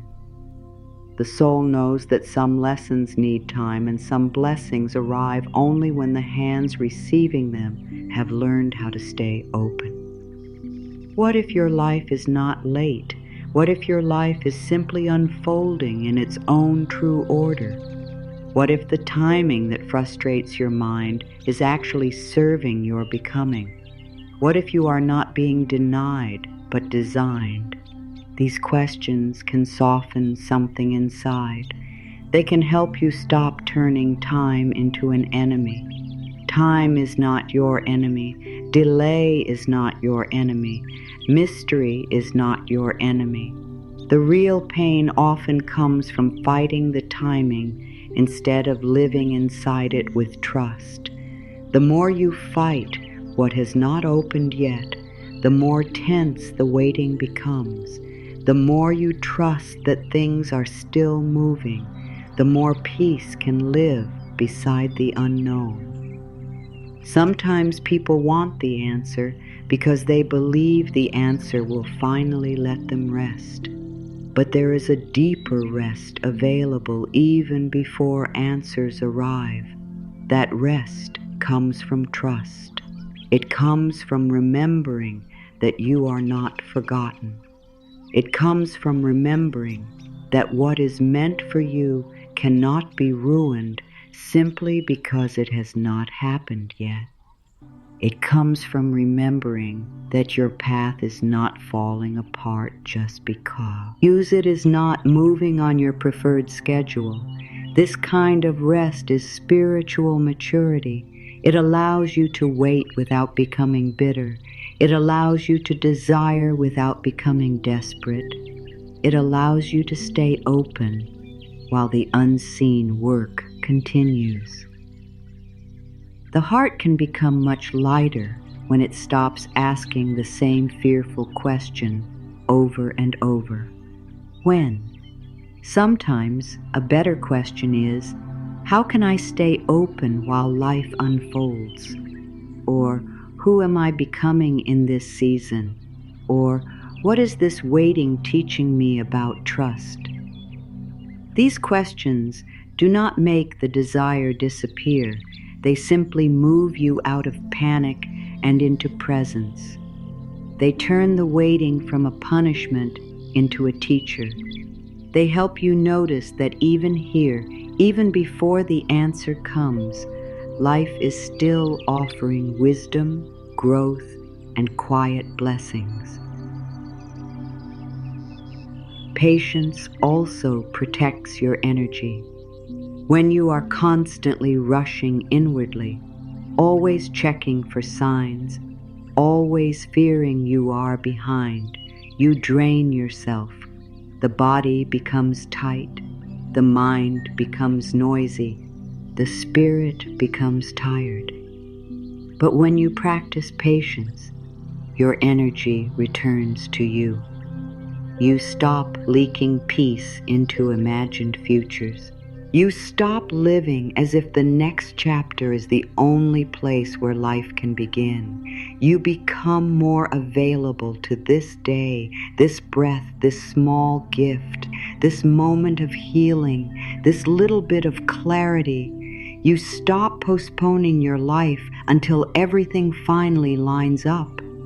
And in doing so, you often become much more ready for what is coming. There is a reason many blessings arrive when a person has finally softened. It is not because softness earns them, it is because softness creates room for them. A clenched heart does not receive well. A frantic spirit cannot easily recognize grace. But when you settle into patience, even imperfectly, your whole being becomes more open. You stop trying to pull life forward. You let life approach you. You let timing breathe. You begin to trust that what belongs to you can reach you without your panic chasing it down.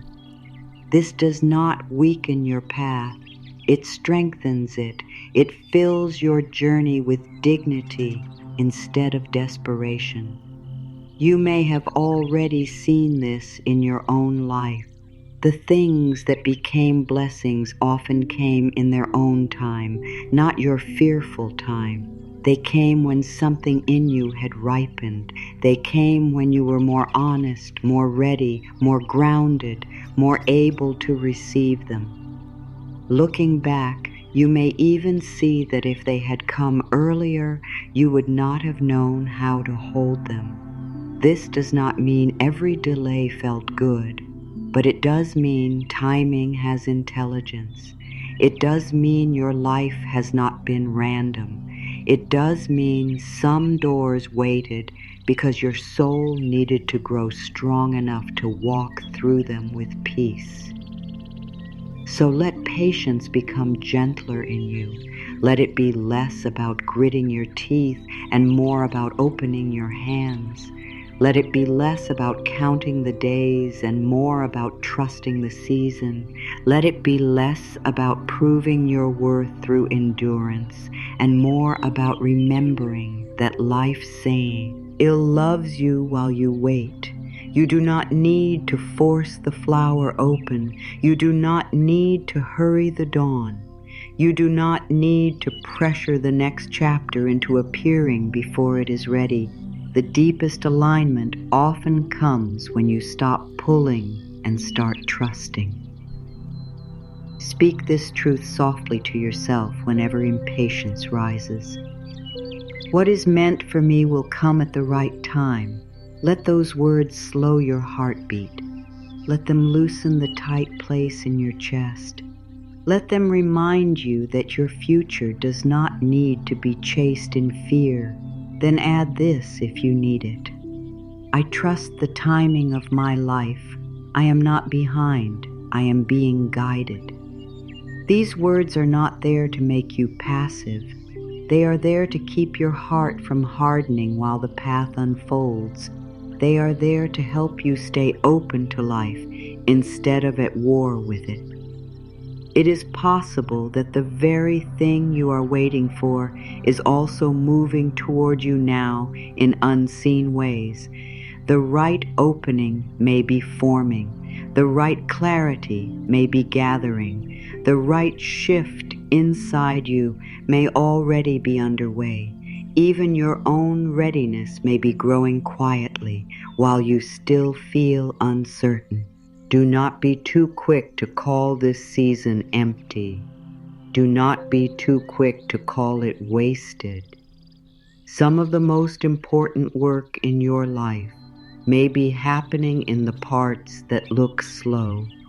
Some of the most beautiful changes may begin long before they announce themselves. And so, when the mind says, "It is taking too long," answer with softness. When fear says, "You are too late," answer with truth. When impatience says, "Force it," answer with peace. You are not meant to rush your becoming. You are not meant to punish yourself for unfolding in stages. You are not meant to live at war with timing. Your task is simpler and holier than that. Breathe. Stay open. Keep your heart gentle. Trust that life is not withholding from you. Trust that what is truly yours can arrive in the right way, at the right time, with the right depth. Trust that even now, while you wait, life is still aligning. There comes a point when the soul grows tired of carrying what the heart was never meant to hold. It grows tired of trying to solve every unknown, hold together every outcome, and force every answer to arrive before its time. It grows tired of living as if peace must wait until everything is certain. And in that tiredness, something honest begins to rise. A quiet truth begins to whisper from deep within. You do not have to keep holding so tightly. You do not have to keep trying to make life obey your fear. You do not have to keep turning every delay into a burden and every question into a problem you must solve right now. There is another way. There is a softer way. And that softer way begins when you let go. Letting go is often misunderstood. Many people hear those words and think it means giving up. They think it means becoming careless, passive, or weak. They think it means no longer caring about what matters. But true letting go is not the end of caring. It is the end of clinging. It is the end of carrying life in panic. It is the end of exhausting yourself trying to control what only trust can open. Letting go does not mean you stop loving. It means you stop trying to force love into your preferred form. Letting go does not mean you stop hoping. It means you stop choking hope with fear. Letting go does not mean you stop participating in life.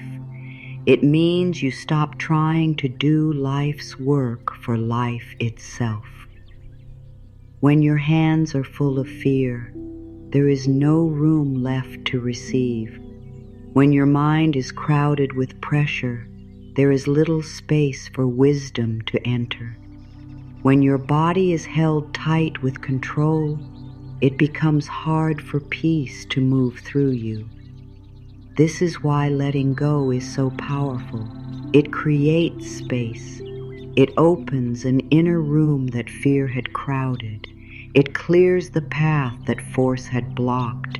It softens the places in you that had become hardened by over-effort. Space is holy. Space allows breath to deepen. Space allows the heart to hear itself again. Space allows life to move without being met by a wall of resistance. Many people are so used to carrying tension that they no longer notice it. They no longer notice how tightly they hold their breath, how often they brace their body, how quickly their thoughts race toward fear. Tension becomes normal. Control becomes identity. Pressure becomes proof of seriousness. But the body knows the truth. The body knows when it is living under too much weight. The heart knows when it is starved for rest. The spirit knows when it is being asked to survive in ways it was not designed to survive forever. Letting go begins when you stop arguing with that truth. It begins when you admit, even in a whisper, this way of holding life is hurting me. What would happen if you stopped gripping the next chapter so tightly? What would happen if you loosened your hold on the need to know exactly when, exactly how, exactly through whom, exactly in what form? At first, the mind may protest. The mind may say that this is dangerous. It may say that if you stop gripping, everything will disappear. But that is fear speaking as if it were wisdom. What is meant for you does not need to be held in fear to remain real. What is truly yours does not depend on panic to stay. In fact, many things become clearer only when you stop choking them with pressure. There is a deep difference between holding something with love and holding something with fear. Love can hold gently. Love can trust. Love can leave room. Fear cannot. Fear tightens. Fear demands. Fear keeps checking, worrying, pushing, and bracing. Fear believes that if it does not control, it will lose. But fear is not a good guide for what is sacred. Fear may feel urgent, but urgency is not always truth. Sometimes urgency is just panic, wearing the voice of importance. Letting go helps you hear that difference. It helps you see when you are acting from peace and when you are reacting. G, from fear. Think of a clenched fist and an open hand. A clenched fist is tight, closed, hard, and tired. It cannot receive anything new because it is too busy holding on. An open hand is different. An open hand does not mean emptiness. It means readiness. It means trust. It means willingness. It means the strength to receive without gripping, and the wisdom to release what no longer belongs. This is the image of letting go. It is not collapse. It is openness. It is not failure. It is trust in motion. It is the heart saying, I no longer wish to live in fear of what life is doing. There are things you may need to let go of that are not physical at all. You may need to let go of the belief that everything depends on you. You may need to let go of the story that says, if it has not happened yet, it never will. You may need to let go of the pressure to have your whole future figured out. You may need to let go of the old way of measuring your worth by how much you can endure without rest. You may need to let go of the habit of expecting the worst before life has had a chance to unfold. These things can be hard to release because they have become familiar, but familiar is not always healthy. Familiar is not always true. There is also grief in letting go. This must be honored. Sometimes you are not only releasing control, you are releasing an old version of safety. You are releasing an old image of how life was supposed to go. You are releasing a plan that once gave your heart comfort, that can feel tender, that can feel like loss. But in many cases, what you are losing is not your future. What you are losing is the illusion that fear can protect you better than trust. And though that illusion may have comforted you once, it has also kept you tired. It has kept you tight. It has kept you from the peace that only openness can bring. The beautiful thing about letting go is that it does not need to happen all at once. You do not need to wake up one morning completely free of fear. You do not need to master surrender in a single hour.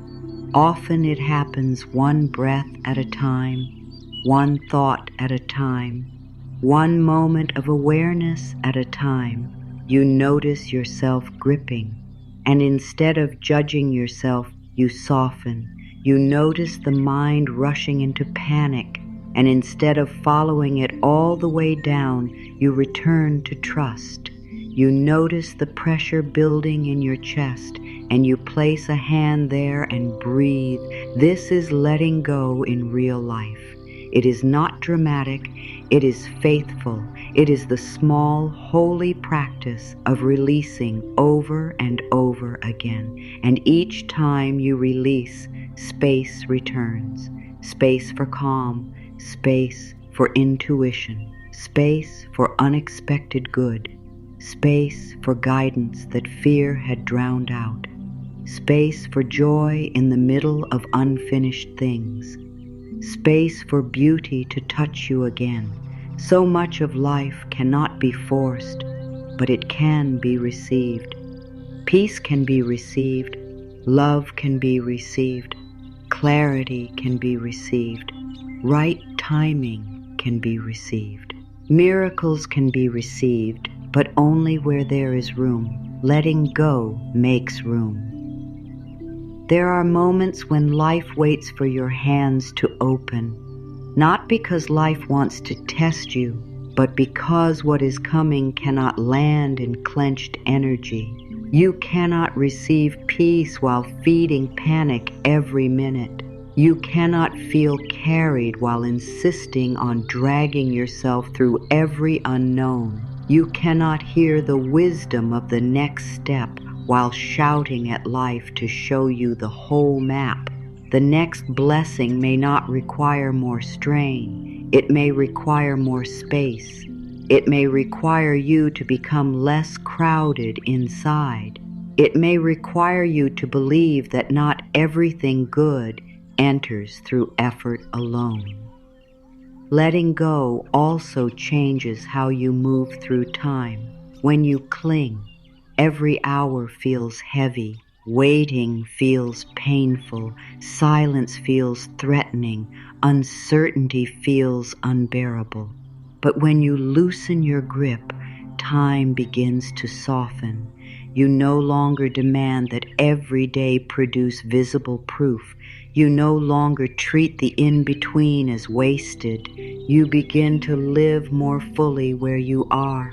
You begin to understand that there is life in the waiting too, life in the soft moments, life in the parts that do not yet have names. This is not a small shift. It is a spiritual rebirth of the way you relate to your own life. There may be something in your life right now that you are holding too tightly, a dream, a timeline, a need for clarity, a fear of loss, a need to know exactly what comes next. Bring that gently into awareness, not to shame yourself, but to notice. Notice what it feels like in your body when you grip it. Notice how your thoughts change around it. Notice how much pressure rises when you think you must control it.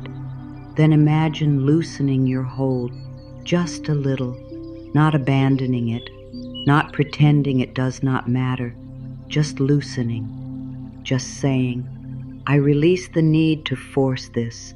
I make room for life to move. That sentence alone can begin to change everything. I release the need to force this. I make room for life to move. It reminds the mind that not everything must be pushed. It reminds the body that not everything is an emergency. It reminds the heart that support may still be here, even in the unknown. It reminds the soul that alignment is not born from panic. It is welcomed through openness. This is the hidden grace of letting go. When you stop clinging to the way you thought things had to happen, you become available to the way they are truly meant to unfold. You begin to notice that what felt like loss may have been space. What felt like emptiness may have been preparation. What felt like being held back may have been protection. And what felt like the end of control may actually be the beginning of peace. So let this become a sacred practice now.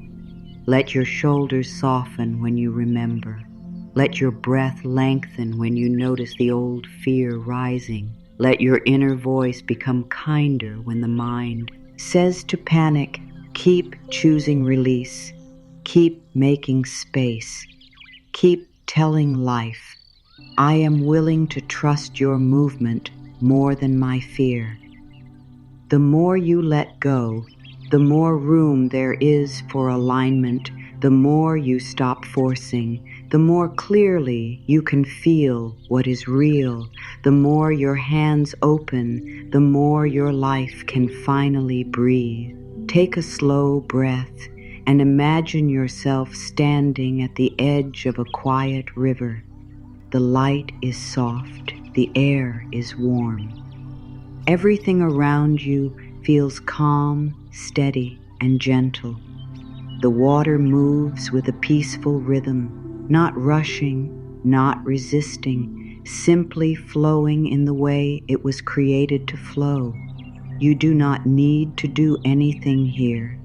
You do not need to solve anything here. You do not need to prove anything here.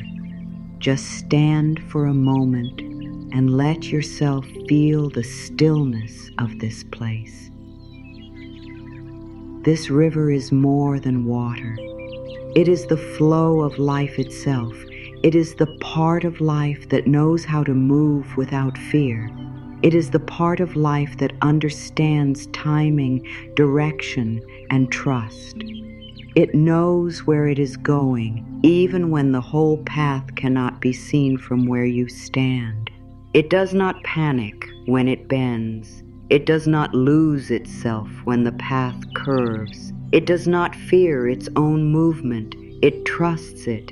And as you stand beside this river, you begin to remember that same wisdom inside yourself. Now look down at your hands. In this quiet place, imagine that you are holding several heavy stones. Each stone carries something you have been trying too hard to hold. One stone may be the need to control every outcome. One may be the fear that things will not work out. One may be the pressure to have all the answers right now. One may be the belief that if you stop pushing, everything will fall apart. Another may be the tired old fear that you are behind, that you have missed your chance, that you must hurry in order to be safe. Feel the weight of these stones. Notice how heavy they are.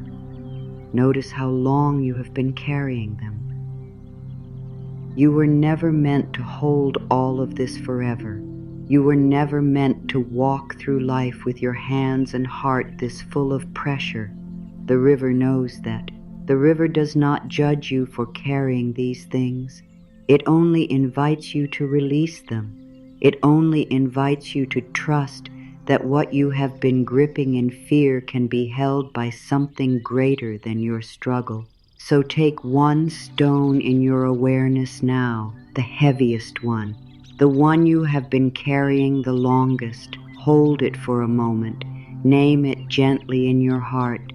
Then with softness, place it into the river. Watch what happens. The stone enters the water. For a moment it sinks, and then the water receives it. The river does not fight it. The river does not reject it. The river carries it. Let that image settle inside you. What you release does not vanish into emptiness. It is received. It is held. It is taken out of your trembling hands and moved by a wisdom deeper than your control. Now choose another stone, perhaps. This one is your fear of waiting. Perhaps it is your fear of not knowing. Perhaps it is the pressure to keep everything together. Place that stone into the river too. One by one, let the stones go. The fear, the pressure, the need to force, the panic around timing, the harsh voice that says you must always do more, the burden of trying to control what has not happened yet. With every stone you release, feel your hands growing lighter, feel your shoulders softening, feel your chest opening just a little more. The weight you were carrying was not proof of strength, it was simply weight. And now you are allowing yourself to be free of it. As the last stone leaves your hands, notice what remains: space, breath, quiet, a little more room inside your body, a little more softness in your heart, a little more silence between your thoughts. Stay here for a moment and receive that. You do not have to fill the space again right away. You do not have to reach back into the water and reclaim what you have released. The river can carry what you no longer need to hold. The river knows what to do with what you surrender. Now imagine that you step forward and place one foot into the river. The water is warm. It is gentle. It wraps around you without force. Then take another step. The river does not demand anything from you. It simply holds you. It simply meets you where you are. As you move a little deeper, you notice that you do not need to fight the water. You do not need to manage its direction. You do not need to know every turn ahead. All you need to do is let yourself be held. Slowly, imagine leaning back into the river. Let the water support you. Let your body float. You do not need to swim hard. You do not need to prove that you can survive this on effort alone. You do not need to struggle to deserve being carried. The river holds you because that is what rivers do. Life can hold you because that is what life has been trying to do all along. Feel the support under you now. Feel how different this is from the old way of thrashing, bracing, and forcing. Here, there is trust. Here, there is surrender. Here, there is peace. As you float, say softly inside yourself, I am safe to let go. I am safe to trust. I am safe to be carried. Let those words move through your body like warm light.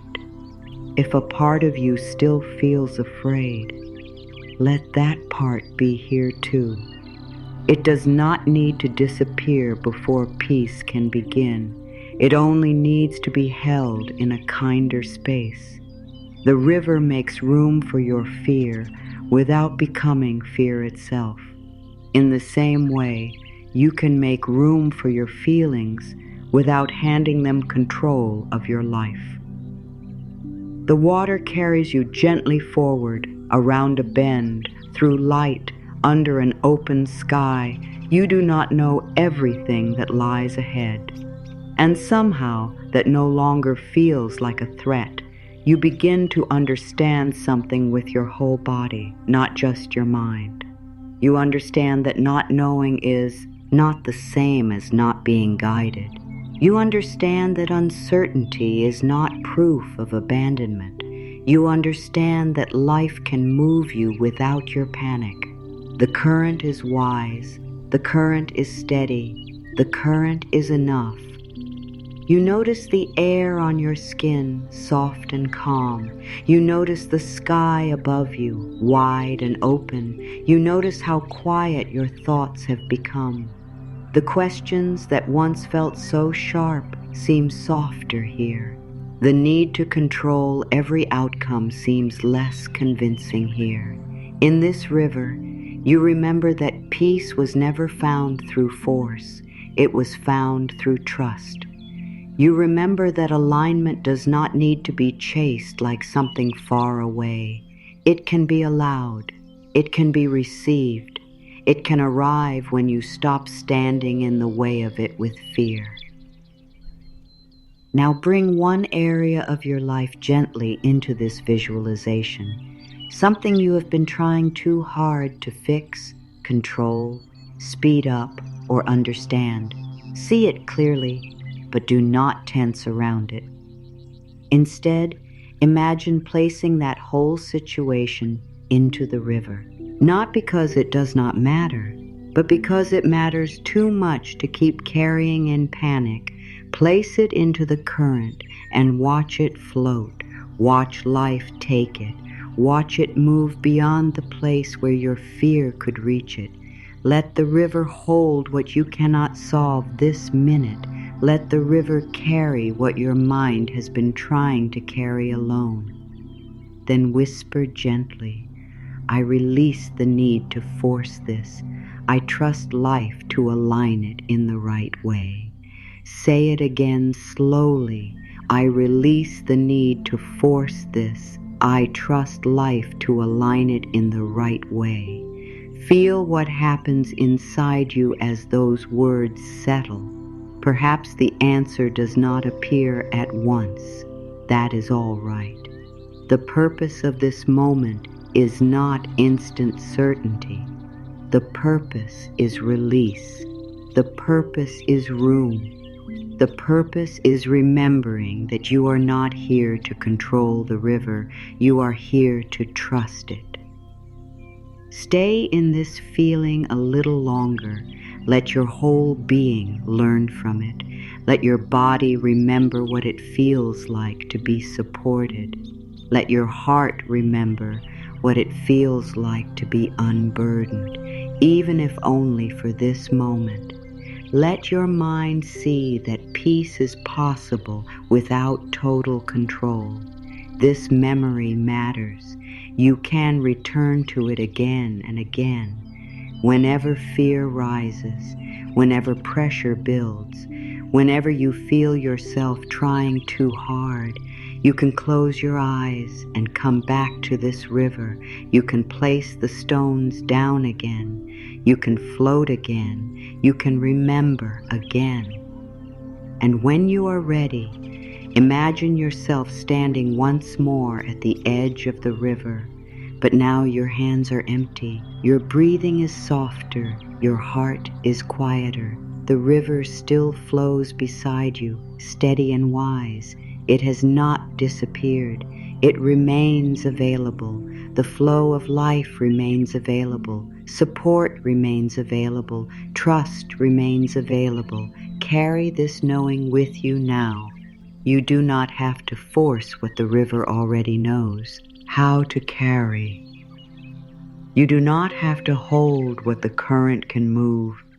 You do not have to fight life in order to be part of it. You can trust, you can release, you can let yourself be guided.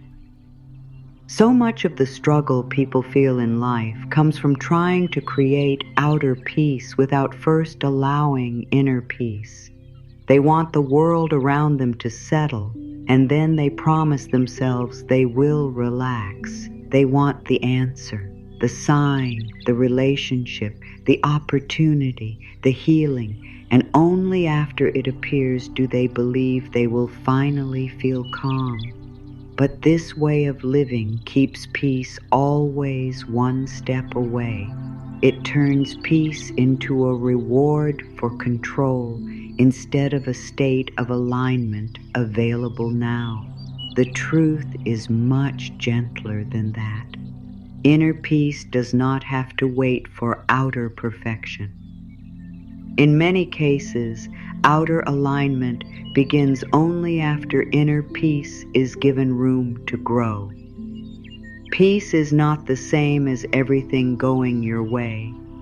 Peace is not the same as never feeling uncertainty. Peace is not the same as getting every answer immediately. Peace is your ability to remain soft inside while life continues to unfold. Peace is the refusal to let fear own every silent moment. Peace is the choice to stop arguing with the present long enough to hear what it is trying to teach you. Peace is not weakness. It is one of the strongest forms of trust. It says, I may not know everything yet, but I will not abandon myself while I wait. There is also great power in openness. A closed heart lives in defense. It expects disappointment. It prepares for loss. It doubts good before good has had a chance to arrive. A closed mind tightens around old stories and repeats them until they feel unbreakable. A closed spirit sees delay and immediately assumes rejection. But openness is different. Openness is willing. Openness says, I do not know exactly how this will unfold, but I am available for good. Openness says, I am willing to be surprised by grace. Openness says, I am willing to receive peace before everything is resolved. This openness changes the energy of your whole life. When your inner world is less crowded with panic, you begin to notice what you could not notice before. You hear your own intuition more clearly. You feel more honest about what is truly right for you. You stop chasing things that only match your fear and begin to recognize what actually feels aligned. Alignment is not just about getting what you want. It is about becoming calm enough inside to recognize what truly belongs on your path. Sometimes peace helps you see that what you were chasing was never your deepest answer. Sometimes peace helps you recognize that what is right for you does not need to be forced. Inner alignment often begins in small ways. It begins when you stop rushing your own breath. It begins when you notice how harshly you have been speaking to yourself and choose a kinder voice. It begins when you stop calling yourself behind. It begins when you allow one uncertain moment to remain uncertain without turning it into a disaster. It begins when you stop measuring the worth of your life only by what has already arrived and start honoring who you are becoming in the process. These moments may look small, but they are sacred. They are the first steps in creating a life guided more by peace than by fear. Many people think peace will make them less motivated, less sharp, less active. But true peace does not weaken you. It clears you. It removes the extra noise. It takes away the desperate energy that causes confusion. When you are peaceful, you can still act. You can still make choices. You can still work toward what matters. but your action comes from steadiness instead of panic. It comes from wisdom instead of pressure. It comes from alignment instead of fear. That kind of action is often much more powerful because it does not tear you apart inside. There is also something deeply beautiful about becoming open to receiving. Many people know how to strive, but not how to receive.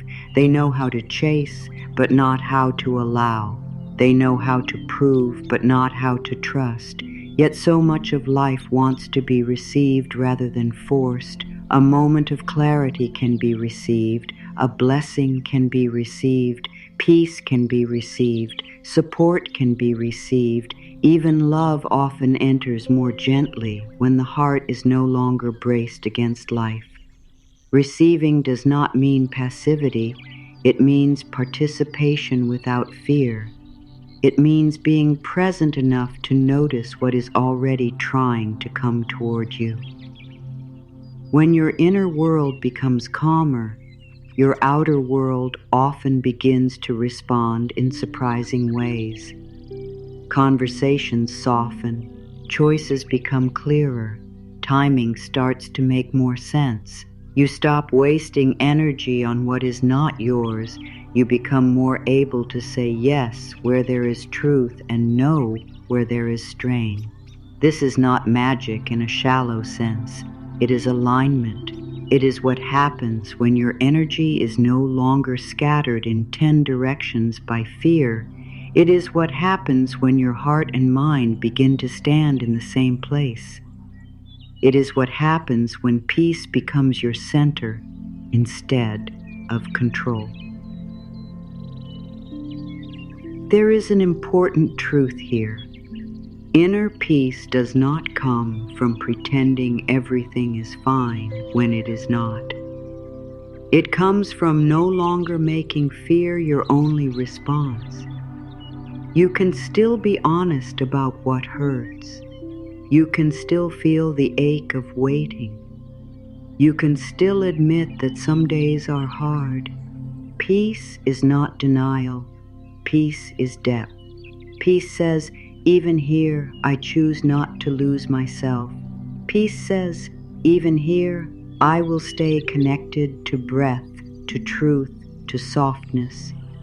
Peace says, even here, I trust that something larger than my panic is still present. Openness and peace also invite self-trust.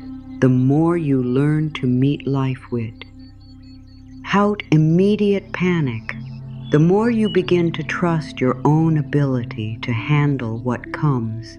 You begin to understand that you do not need to see every answer to remain whole.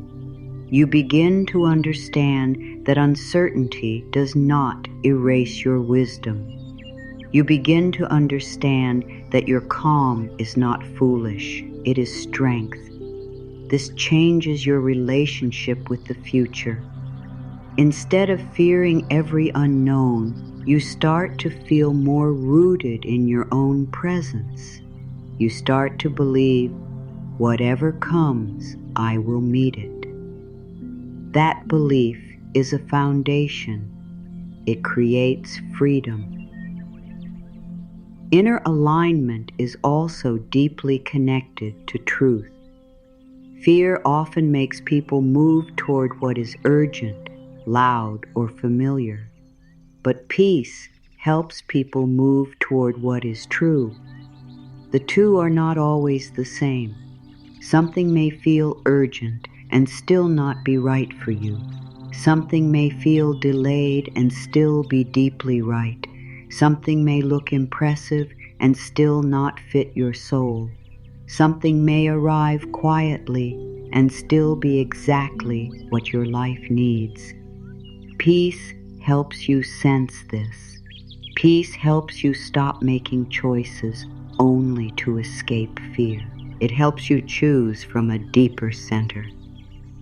If you have been living in pressure for a long time, peace may feel unfamiliar at first. It may even feel uncomfortable. That is all right. The nervous system learns habits, and fear can become one of those habits. But new habits can be learned too. You can learn the habit of breathing before reacting.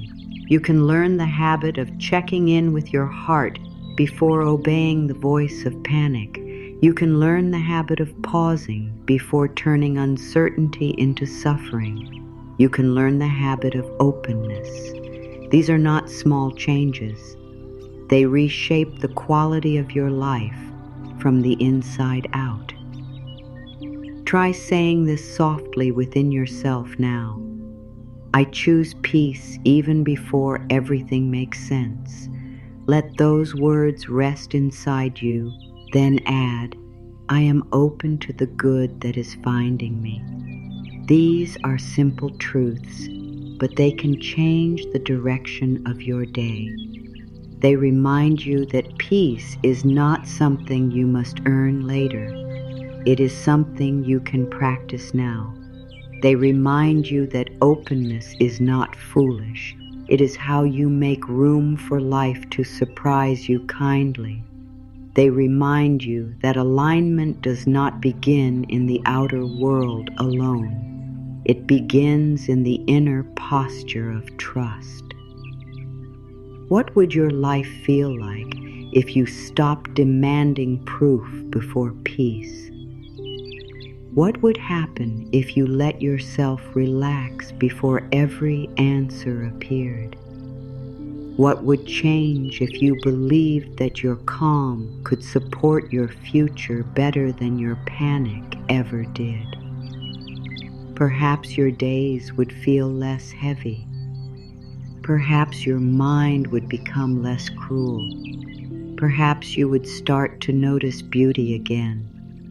A sunrise, a kind word, a clear feeling in the heart, a quiet yes, a quiet no.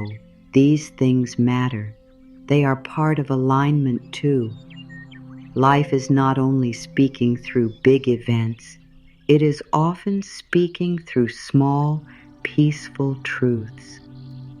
As you become more peaceful, you may also notice that you no longer need to chase everything. Some things begin to fall away because they were only tied to your old fear. Some desires soften because they no longer match who you are becoming. Some paths become clearer because your heart is no longer divided. This is one of the hidden blessings of inner peace. It reveals what belongs. It reveals what does not. It reveals where force had taken over. It reveals where life is actually asking for trust. Let peace become your home again. Let openness become your practice. Let inner alignment become more important than proving anything to the world. You do not need to be loud to be guided. You do not need to be rushed to be moving. You do not need to be in control to be safe. You only need to keep returning to the quiet center within you, the place where breath is still possible, where trust is still possible, where life can still be felt moving even beneath uncertainty. The more you live from that place, the more your outer world begins to reflect it. Not always instantly, not always dramatically, but truly. This is how alignment often happens. Not through force, not through panic, not through endless inner pressure. It happens when the heart softens enough to listen, when the mind becomes quiet enough to notice, when the body relaxes enough to receive, when the soul remembers that peace is not the end of the journey, it is part of the path itself. And when you begin to live that way, you start to understand a beautiful truth. The life you have been trying so hard to make happen may align most fully when you stop trying to control it and start meeting it with peace. You have carried enough. You have tried enough. You have worried enough. You have pushed, planned, hurried, and held on with all the strength you knew how to use. And maybe that strength helped you survive certain chapters. Maybe it protected you in seasons when you did not know what else to do. But you do not have to keep living in that same way forever. There comes a moment when survival must become trust, when tension must become softness, when control must finally loosen enough for peace to enter. This can be that moment for you. You do not need to chase every blessing. You do not need to force every answer. You do not need to prove your worth by how much pressure you can carry. Life is not asking you to break yourself open through fear. Life is asking you to open through trust. It is asking you to believe that alignment can happen without constant panic. It is asking you to remember that what is meant for you can find you more easily when your heart is no longer crowded with force. It is asking you to stop turning every unknown into a battle and begin letting the unknown become a place where faith can grow. Think of how much energy has gone into trying to make everything happen all at once. Think of how many hours were spent in overthinking, in fear, in the desperate need to know. Think of how often you have punished yourself for being in a human season, a season of waiting, of becoming, of not yet seeing the whole path. You were never meant to live in such constant pressure. You were never meant to believe that your peace should always come last. There is a more loving way to live.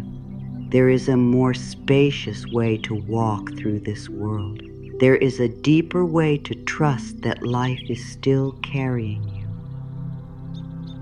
Right now, let yourself hear this clearly. You are not behind. You are not forgotten.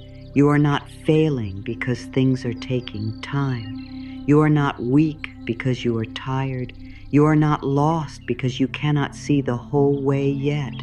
So much of what you have called failure may simply be unfolding. So much of what you have called delay may simply be divine timing. So much of what you have called uncertainty may simply be the place where trust is being born in you.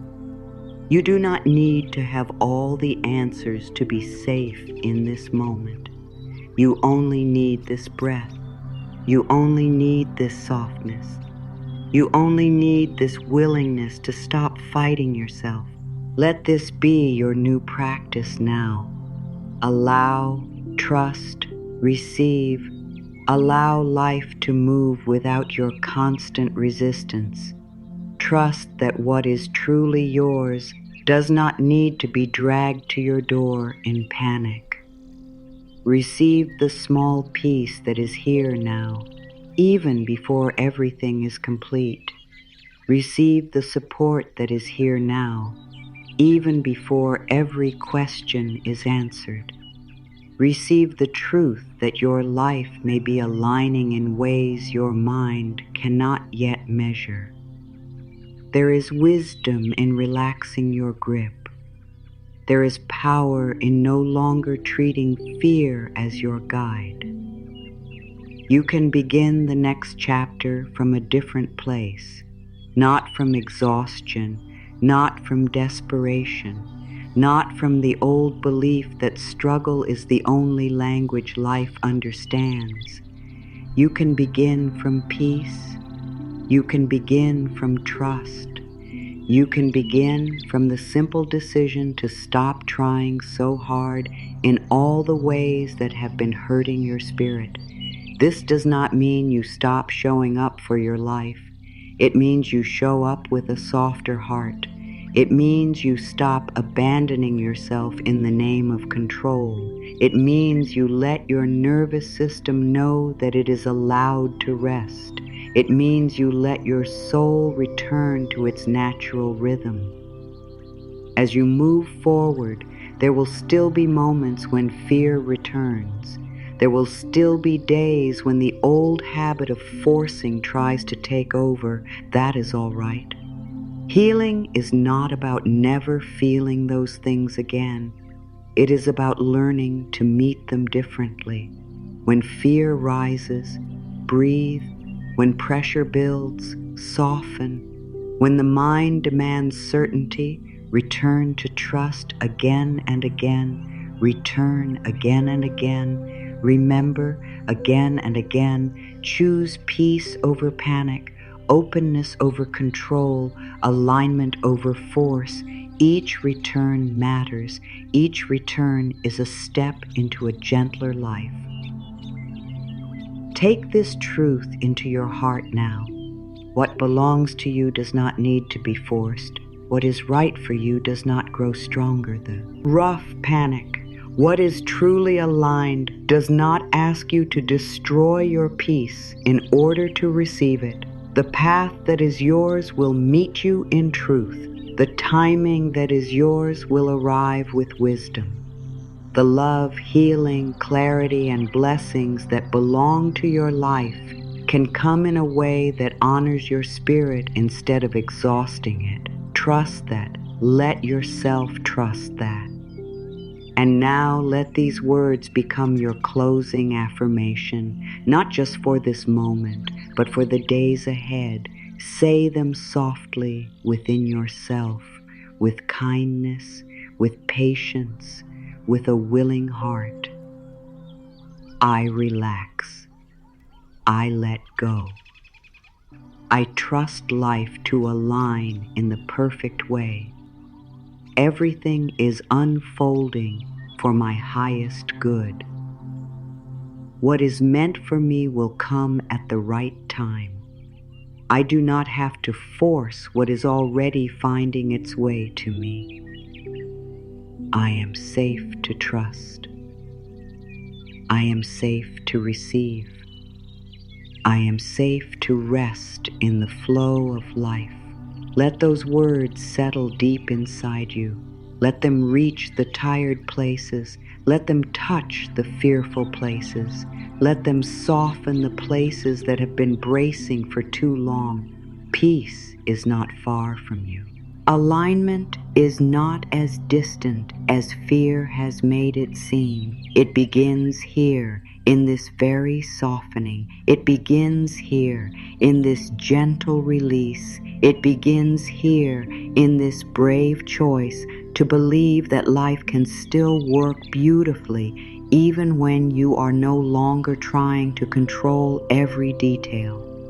You are allowed to move more slowly now. You are allowed to breathe more deeply now. You are allowed to stop carrying what was never yours to carry alone. You are allowed to trust that life knows how to meet you. And as you keep walking, keep remembering. The miracle is not only at the end of the road. The miracle is in the way. Your heart learns to open while you are still on the journey. The miracle is in the way your spirit begins to choose trust where it once chose fear. The miracle is in the way your whole being starts to relax into the truth that life can align without being forced. So let this be the truth you return to whenever the mind grows loud. Whenever the future feels uncertain, whenever the old habit of trying too hard begins to take over again. Life does not align because you panic hard enough. Life does not open because you punish yourself enough. Life does not become beautiful because you carry every burden in fear. Life aligns when you make space for it. Life aligns when you soften. Life aligns when you stop fighting every unknown and begin trusting that something deeper is still at work. You have permission now to lay down the pressure. You have permission now to stop turning your life into a constant test.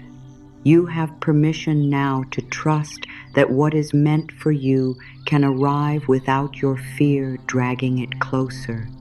Let this permission be healing. Let it be real. Let it change the way you speak to yourself, the way you wait, the way you breathe, the way you move through the next chapter. You do not need to know everything to be at peace. You do not need to control everything to be safe. You do not need to force life to align. You only need to keep opening, keep trusting, and keep allowing. And every time you forget, come back to this simple truth.